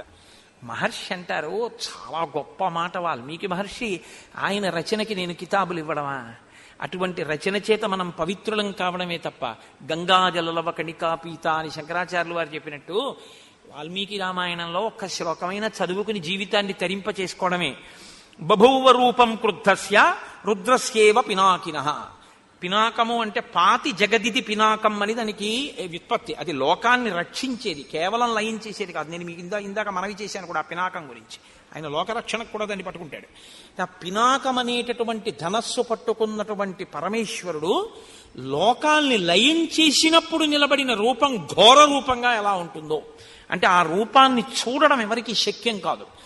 అంత భీకరమైనటువంటి స్థితిలో ఉంటుంది ఆ రూపం. అందుకే మీరు బాగా గుర్తుపెట్టుకోండి, సనాతన ధర్మంలో కష్టపెట్టేవాడు సుఖపెట్టేవాడు అని ఇద్దరు ఉండరు. ఒకడు భయపెట్టేవాడు, కాబట్టి ఇప్పుడు ఆ భయపెట్టేవాడి నుంచి పారిపోతే ఒకడు రక్షించేవాడు ఒకడు ఉంటాడు. వీడు భయపెట్టడానికే ఉంటాడు, వాడు రక్షించేవాడు ఉంటాడు అని ఇద్దరు ఉండరు. భయకృత్ భయనాశన, ఎవడు భయపెడతాడో వాడే భయాన్ని పోగొడతాడు. ఎవడు కష్టాన్ని ఇస్తాడో వాడే కష్టాన్ని తొలగిస్తాడు. కష్టం ఇవ్వడానికి సుఖం ఇవ్వడానికి, కష్ట సుఖాతీతమైన జ్ఞానం ఇవ్వడానికి, జ్ఞానమిచ్చి మోక్షం ఇవ్వడానికి ఒక్కడే ఉంటాడు తప్ప ఇంకొకడు ఉండడు సనాతన ధర్మంలో. ఆ ఒక్కడే ఉంటాడు. ఆ ఒక్కడు అనేకంగా కనపడుతూ ఉంటాడు అంతే. కాబట్టి ఇప్పుడు ఎవరికి అది ఘోర రూపం? ఘోర రూపం ఎవరికంటే ఎదురుగుండా వచ్చేటటువంటి 14,000 మందికైన దుర్నిరీక్షుడు. అది వాల్మీకి మహర్షి యొక్క హృదయం. అక్కడ అది రుద్రస్వరూపం. ఆ స్వరూపం యొక్క తేజస్సు ముందు వాళ్ళు మడిసిపోవలసిందే. అగ్నిహోత్రంలో పడేటటువంటి మిడతల దండు ఎలా పడిపోతుందో అలా పడిపోతారు తప్ప రుద్ర తేజస్సు ముందు నిలబడడం అనేటటువంటిది ఇక సాధ్యం కాదు. అది లయం చేసేస్తుంది, పడగొట్టేస్తుంది. కాబట్టి ఇప్పుడు రుద్రుడు క్రుద్ధుడై పినాకం పట్టుకుని నిలబడితే ఎలా ఉంటాడో అలా ఉన్నాడు. ఇప్పుడు అలా ఉన్నాడు కాబట్టి అటువంటి స్వరూపమే మనం చూస్తే మనకి కూడా అలాగే భయం వేస్తుందా? రాముడు కోదండం పట్టుకుని అలా నిలబడినటువంటి రూపాన్ని చూస్తే భయపెడుతుందని మీరు అనుకోకూడదు. ఎందుకో తెలుసా అండి, మీకు నేను ఒక ఉదాహరణ చూపిస్తాను. అశ్వత్థామ విడిచిపెట్టినటువంటి అస్త్రం ఉత్తర గర్భంలోకి వెళ్ళిపోయింది, ఇంకా పిండాన్ని చెనకబోతోంది. లోపల ఆ పరీక్షిత్తున్నాడు, ఇంకా శిశువు ఆయన. ఆ లోపల ఉన్నటువంటి పసిపిల్లవాడి యొక్క ఆర్తనాదాన్ని తల్లి వింది. విని 5 మామగారులున్నా కాదని వెళ్ళి కృష్ణ పరమాత్మ యొక్క పాదాల మీద పడింది. అయ్యా నువ్వు నన్ను రక్షించాలి ఏంది ఆవిడ. ఇప్పుడు రక్షించాలి అంటే ఒక కాలు పైకెత్తి రథంలోకి ఎక్కడానికి సిద్ధంగా ఉండి ఒక కాలు కింద పెట్టి ఉన్నటువంటి కృష్ణ పరమాత్మ ఆమె యొక్క ఆర్తిని, ఆమె యొక్క శరణాగతిని లెక్కలోకి పెట్టుకున్నాడు అంతే. ఇక్కడే ఉన్న కృష్ణుడు ఒక్కసారి ఉత్తరాగర్భంలోకి ప్రవేశించాడు. ఎలా ప్రవేశించాడు? సుదర్శన చక్రం పట్టుకుని లోపలికి ప్రవేశిస్తే ఈ పిండం లోపల ఉన్న పిల్లవాడికి కూడా బ్రహ్మాస్త్రపు యొక్క తేజస్సులని తనలోకి తీసుకోగలిగినటువంటి భయంకరమైన తేజస్సుతో ఉన్న రూపంగా పరీక్షిత్తు చూశాడనుకోండి, కళ్ళు ఎగిరిపోతాయి పిండానికి కదండి. అది మధ్యందినటువంటి మార్తాండ బింబం లాంటి స్వరూపం. అది సహస్ర సూర్యుల పగిది ప్రకాశిస్తుంటుంది. దాన్ని పరీక్షిత్తు చూడలేడు. పరీక్షిత్తు చూసిన రూపం పరమ ప్రసన్నమైనటువంటి రూపం. అది సశంఖ చక్రం సకిరీట కుండలం సపీత వస్త్రం సరసీరుహేక్షణం సహార వక్షస్థల శోభికౌస్తుభం నమామి విష్ణుం శిరసా చతుర్భుజం. అటువంటి స్వరూపం పరీక్షిత్తు కనపడుతోంది. అబ్బా ఎంత బాగున్నాడో, ఎంత బాగున్నాడో, ఆ పీతాంబరం ఏమిటో, ఎంతందమో అని పరీక్షిత్తు చూస్తున్నాడు. అటువైపుకున్న మూర్తి, మాకు తూర్పుగోదావరిలో ర్యాలీ అని ఒక క్షేత్రం ఉంది. ఆ ర్యాలీలో ఒకవైపు కేశవుడు ఉంటాడు, ఒకవైపు మోహిని ఉంటుంది వెనక్కి. అలా అటువైపుకు ఉన్న మూర్తి బ్రహ్మాస్త్రము యొక్క తేజస్సుల్ని తనలోకి తీసేసుకోగలిగినటువంటి రుద్రస్వరూపంతో ఆ మూర్తి ఉంది. ఆ మూర్తి బ్రహ్మ తేజస్సును తీసుకుంది. వెనకమూర్తి కళ్యాణమూర్తి అయి పరీక్షిత్తుకి అలా కనపడింది. అందుకే బయటికి వచ్చినటువంటి పరీక్షిత్ తాతగారైన ధర్మరాజు గారి తొడలో కూర్చుని సభలో చూస్తే అమ్మ కడుపులో ఉండగా నేను చూసినటువంటి ఆ మంగళప్రదమైనటువంటి మూర్తి ఎక్కడైనా కనపడతాడా అని పరీక్షగా చూసినటువంటి కారణం చేత పరీక్షిత్ అని పిలిచారట. ఏకకాలమునందు ఘోర అఘోర రూపములతో ఈశ్వరుడు ఉంటాడు. అఘోరేభ్యో దఘోరేభ్యో ఘోర ఘోరధరేభ్య అని మనం దేంటి పరమశివుడి దగ్గర పూజ చేస్తే మంత్రపుష్పంలో మాట చెప్తూ ఉంటాం ఆ పంచమంత్ర పఠనం చేసేటప్పుడు. కాబట్టి ఆ ఘోర రూపము అఘోర రూపము ఏకకాలంలో ఉంటాయి. ఇప్పుడు 14,000 మందికి ఘోర రూపం తప్ప రామభక్తులకు రాముడు ఎప్పుడూ ఘోర రూపి కాడు, ఎప్పుడూ ఘోర రూపి కాడు. ఆ రూపం మీకు మంగళప్రదంగా ఉంటుంది. ఇలా దాన్ని దర్శనం చేసిన వారు ఒకరున్నారు. ఎవరో తెలుసా అండి? రామదాసు గారు దర్శనం చేసుకున్నాడు. మహానుభావుడు. ఆయన గుండెలు ఎంత పొంగిపోయాయో, పొంగిపోతే ఆ పొంగిపోయిన ఆనందం లోపల పట్టక వాగ్రూపంగా ప్రవహిస్తే ఆయన నోటి వెంట ఒక పద్యం వచ్చింది. బండన భీముడు అర్తజన బాంధవుడు ఉజ్వల బాణతోణ కోదండ కళాప్రచండ భుజతాండవ కీర్తికి రామమూర్తికిన్ రెండవ సాటి దైవమికలేడనుచున్ గడకట్టి భేరిక దండ డాండ డాండ నిడజంబుల దండము నిండ మత్త వేదండము నెక్కి చాటెదను దశరథి కరుణాపయోనిధి అని రచన చేశారు ఆయన. ఆయన భుజములు తాండవం చేస్తాయిట. ఎప్పుడు బాణం తీస్తాడో, ఎప్పుడు వింటినారికి తొడుగుతాడో, ఎప్పుడు ప్రయోగిస్తాడో కనపడదు. మబ్బులలోంచి వర్షం వచ్చి పడిపోయినట్టుగా బాణప్రయోగం జరిగిపోతుందంతే. బండన భీముడు ఆర్తజన బాంధవుడు. ఎవడు ఆశ్రయించాడో వాడికి ఆయన ఆర్తజన బాంధవుడు. బండన భీముడు అర్తజన బాంధవుడు. అటువంటి వాడు ఆయన భుజములు తాండవం చేస్తాయి యుద్ధం వస్తే. అది శివస్వరూపానికి ఉంది. తాండవము అన్న మాట శివుడికి సంబంధించింది, లాస్యము అన్న మాట అమ్మవారికి సంబంధించి. భావములు లాస్యము, కదలికలు తాండవము. శివుడు, ఆ శివుడి యొక్క తాండవం ఎలా ఉంటుందో ఆయన భుజములు అలా కదులుతాయి, అటువంటి తాండవం చేస్తాయి. అలా తాండవం చేసేటటువంటి నా స్వామి చేతిలోంచి బాణ పరంపర వచ్చి శత్రువుల మీద పడుతుండగా అలా రక్షించగలిగినటువంటి ఈశ్వర స్వరూపము వేరొకటి లేదు అని నేను ఎలా చెప్తానో తెలుసా? బండన భీముడు అర్తజన బాంధవుడు ఉజ్వల బాణతోణ కోదండ కళాప్రచండ భుజతాండవ కీర్తికి రామమూర్తికిన్ రెండవ సాటి దైవమిక లేడనుచున్ గడకట్టి భేరిక దండ డాండ డాండ నినదంబుల జండము నిండ మత్త వేదండము నెక్కి చాటెదను దశరథి కరుణాపయోనిధి. మామూలుగా చెప్పను రామ, పొంగిపోయిన మనస్సుతో 4 వీధుల కూడలిలో ఒక పెద్ద పందిరి కట్టి, పందిరిలో ఒక పెద్ద భేరీ కట్టి నేను ఏనుగెక్కి వచ్చి నిలబడి డామ్ డామ్ డామ్ అని కొడతాను. ఎందుకురా భేరీలు కొడుతున్నావు అని అడుగుతారు నన్ను. అప్పుడు చెప్తాను, రామచంద్రమూర్తిగా భుజతాండవం చేస్తూ బాణప్రయోగం చేసి రాక్షసులను మట్టు పెట్టగలిగినటువంటి వేరొక దైవ స్వరూపము లేదు లేదు లేదు అని చాటి చెప్తాను రామ అన్నాడు. అంటే శత్రువులను మట్టు పెట్టడంలో ఆ ఘోర రూపం అలా ఉంటుంది. అదే ఘోర రూపం ఆశ్రయించినటువంటి భక్తులైనటువంటి వారికి అంత మంగళప్రద స్వరూపంగా ఉంటుంది. అందుకు కదండి ఆ ధనస్సు పట్టుకుని, ఆ బాణాలు పట్టుకుని అలా ఉంటాడు. ఎక్కడ తేడా ఉంది చెప్పండి నాకు? రామస్వరూపానికి శివస్వరూపానికి ఎక్కడైనా తేడా ఉందని మహర్షి మాట్లాడుతున్నారా? స్పష్టంగా చెప్తున్నారు, శివుడు కేశవుడు ఒక్కరే.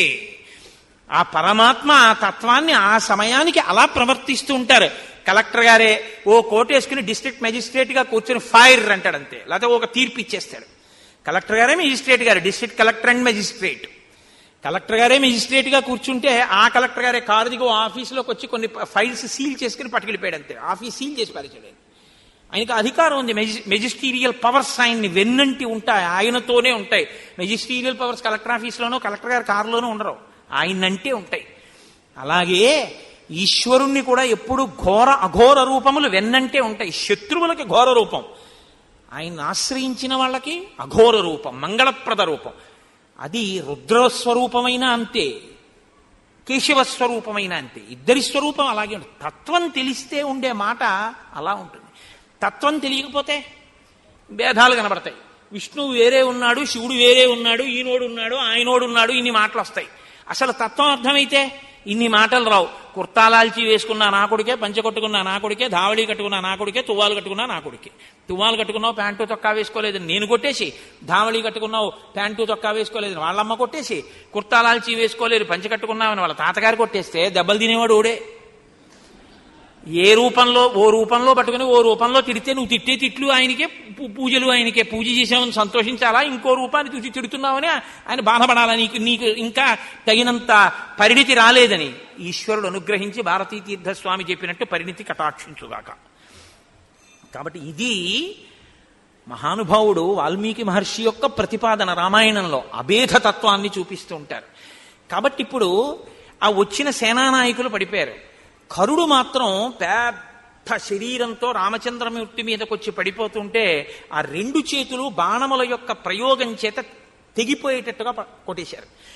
ఏర్లు ప్రవహించినట్టు నెత్తురు కారిపోతూ ఆయన ఇంకా ఏదో యుద్ధం చేయడం కోసమని వచ్చి రాముడి మీద పడిపోతుండగా కొద్దిగా వ్యవధానం కోసం, అంటే ఆ వింటినారిని సవరించుకోవడం, వింటినారిని ఆకర్ణాంతం లాగడం కోసం బాణం ఎక్కువ పెట్టడానికి చోటు కోసమని 2 అడుగులు వెనక్కి వేశాడు రాముడు. దాన్ని అపసర్పణము అంటారు ధనుర్విద్యలో. ఎందుకంటే ధనస్సు పట్టుకున్నవాడు అడుగులు వెనక్కి వేయకూడదు, వీరోచితమైన తేజస్సున్నవాడు. రాముడి మీద ఇదొక నింద మోపారు. కరుడితో యుద్ధం చేసేటప్పుడు 2 అడుగులు వెనక్కి వేశాడు రాముడు, ధర్మం తప్పాడు అని. అలా ధర్మం తప్పాడో లేదో చెప్పడానికే ధర్మాత్మా సత్యసంధశ్చరామో దాశరథిర్యదీ పౌరుషేచా ప్రతిద్వంద్వశరైనం జహిరావినం అన్నాడు లక్ష్మణుడు. పడిపోయాడంతే ఇంద్రజిత్. కాబట్టి ఆయన ధర్మం తప్పలేదు, 2 అడుగులు చోటు కోసం వెనక్కి వేశాడు. కాబట్టి వేసి ఆ కరుణ్ణి కూడా సంహరించాడు. 14,000 మంది రాక్షసులు తెగటారిపోయారు. ఎంతసేపట్లోనో తెలుసా అండి? ఏనుగుల యొక్క కుంభస్థలాలు, చీల్చివేయబడినటువంటి గుర్రాల యొక్క శరీరాలు, తెగిపోయినటువంటి తలకాయలు, ఊడిపోయిన కాళ్ళు చేతులు, గుండెల్లో గుచ్చుకున్న బాణాలతో నిత్తుటి ప్రవాహంలో 14,000 మంది నేలబడిపోయి ఉన్నారు భగ్నమైన రథాలతో. ఎంతసేపట్లో కొట్టాడో తెలుసా అండి? 14,000 మందిని 1 గంట 12 నిమిషాల్లో కొట్టాడు. ఇది రామచంద్రమూర్తి యొక్క వీరోచిత కార్యం అంటే, ఆయన బాహుబలం అంటే అంత గొప్పది. 1 గంట 12 నిమిషాల్లో 14,000 మందిని చంపితే పైన నిలబడిన వాళ్ళందరూ పొంగిపోయారు. మధ్యలో ఒక్కసారి కరుడు మాత్రం ఆయన ధనస్సు ఎరగొట్టగలిగాడు. వెంటనే విష్ణుచాపాన్ని తీసుకుని చేతపట్టి సంహారం చేశారు. అగస్త్యుడు కావలసినవన్నీ గురువుల యొక్క అనుగ్రహం ఉంటే, గురువులు త్రికాల వేదులు, ఎక్కడికి వెళ్ళినా వాడికి వచ్చే ఉపద్రవాన్ని నుంచి తప్పుకోవడానికి కావలసినటువంటి సంభారములను గురువు సమకూర్చి పంపిస్తాడు. కాబట్టి అగస్త్యుడు అన్ని సిద్ధం చేసే పంపించారు. కాబట్టి ఇప్పుడు అలా ఒంటికి దెబ్బలు తగిలి నెత్తురు ఓడుతోందిట రామచంద్రమూర్తి శరీరం. మరి వాళ్ళు కూడా కొంత బాణప్రయోగం చేస్తారు కదండి. 14,000 మంది ప్రయోగించిన ఆయుధములను ఆకాశంలోనే విరగొట్టారు ఆయన, అసలు వచ్చి మీద పడకుండా. అయినా కొన్ని బాణాలు వచ్చి ఆయనకి తగిలాయి. ఆయన కవచాన్ని కూడా బదలగొట్టాడు కరుడు. కాబట్టి ఇప్పుడు ఆయన ఒంట్లోంచి నెత్తురు కారుతోంది. వీరపత్నికి అదొక సంతోషం. తన భర్త అంత గొప్ప యుద్ధం చేసి ఇంత విజయాన్ని సాధిస్తే అటువంటి శరీరంతో ఉండగా వచ్చి భార్య ప్రియమార కౌగిలించుకుంటుందిట. గుహలోంచి చూస్తోంది సీతమ్మ తల్లి. 14,000 మంది ఒక పక్క, తన భర్త ఒక్కడు ఒక పక్క. 14,000 మంది మడిసిపోయిన తరువాత పరుగున వచ్చిందిట గుహలోంచి. తతస్తుతం రాక్షస సంఘమర్దనం సభాజ్యమానం ముదితైర్మహర్షిభిః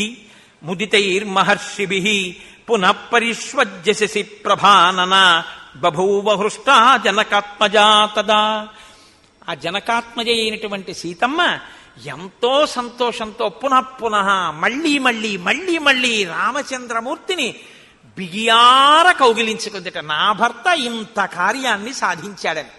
ఆ కౌగిలించుకున్నటువంటి భార్య చేత సంతోషాన్ని పొందినటువంటి రాముని యొక్క ఆ వీర్యాన్ని పరాక్రమం చేత సంతోషించిన సీతమ్మ ఒండ్లొరలు ఆనందంగా ఉన్నటువంటి ఈ సంఘటన తర్వాత వచ్చేటటువంటి మండోదరి దగ్గర రావణ ప్రసంగాన్ని ఇవాళ చెయ్యకుండా వాళ్ళని అలా సంతోషంగా ఉంచుతూ ఇవాళ ప్రసంగాన్ని పూర్తి చేస్తాను. రేపు మళ్ళీ 6:30 పునఃప్రారంభం చేద్దాం. రోజు మిమ్మల్ని లేట్ అవర్స్ ఎందుకు, అప్పుడప్పుడు తొందరగా వదిలిపెడతాను. 11 మాటలు మనం రామనామాన్ని చెప్పుకుని బయలుదేరదాం. ఇవాళ హరిప్రసాద్ గారు చాలా ముఖ్యమైన విషయాన్ని ప్రస్తావన చేయబోతున్నారు. అందుకని మీరు కాసేపు కూర్చోండి. ఏదో ఒక పేరుతో కూర్చోబెడుతుంటావు అనుకోకండి. కోరి కొలిచిన వారికెల్లను కొంగు బంగారు రామనామము రమ్యమైనది రామనామము. నీవు నేనను భేదమేమియులేకయున్నది రామనామము రమ్యమైనది రామనామము. గోచరంబగు జగము లోపల గోప్యమైనది రామనామము రమ్యమైనది రామనామము. భక్తితో భజించు వారికి ముక్తి నొసగును రామనామము రమ్యమైనది రామనామము. సకల జీవులలోన వెలిగే సాక్షిభూతము రామనామము రమ్యమైనది రామనామము. యుద్ధమందు మహోగ్ర రాక్షస యాగధంసము రామనామము రమ్యమైనది రామనామము. రాకడయు పోకడయు లేనిది రమ్యమైనది రామనామము. రామనామము రామనామము రమ్యమైనది రామనామము. మనసు స్థిరముగా నిలపగలిగెడి మంత్రరాజము రామనామము. రామనామము రామనామము రమ్యమైనది రామనామము. పసితనంబున అభ్యసించిన పట్టుబడు శ్రీరామనామము. రామనామము రామనామము రమ్యమైనది రామనామము. పాలు మీగడ పంచదారల పక్వమే శ్రీరామనామము. రామనామము రామనామము రమ్యమైనది రామనామము. వెంట తిరిగడి వారికెల్లను కంటి పాపే రామనామము. రామనామము రామనామము రమ్యమైనది రామనామము. బ్రహ్మపుత్రక రాజ్య వీణా పక్షమైనది రామనామము. రామనామము రామనామము రమ్యమైనది రామనామము. జపతపంబుల కర్హమైనది జగతిలో శ్రీరామనామము. రామనామము రామనామము రమ్యమైనది రామనామము. మంగళంబగు భక్తితో పాడిన శుభకరంబగు శ్రీరామనామము. రామనామము రామనామము రమ్యమైనది రామనామము. మంగళాశాసనపరైః మదాచార్య పురోగమైః సర్వైశ్చ పూర్వైరాచార్యైః సత్కృతాయాస్తు మంగళం. మంగళం కోసలేంద్రాయ మహనీయ గుణాత్మనే చక్రవర్తి తనూజాయ సార్వభౌమాయ మంగళం. ఉమాకాంతాయ కాంతాయ కామితార్థప్రదాయినే శ్రీగిరీశాయ దేవాయ మల్లినాథాయ మంగళం. కరచరణకృతం వా కర్మవాక్కాయజం వా శ్రవణనైనజం వా మానసం వాపరాధం విహితం వా సర్వమేత్తక్షమస్వ. శివ శివ కరుణాబ్ధే శ్రీమహాదేవ శంభో. సర్వం శ్రీ ఉమామహేశ్వర పరబ్రహ్మార్పణమస్తు. స్వస్తి.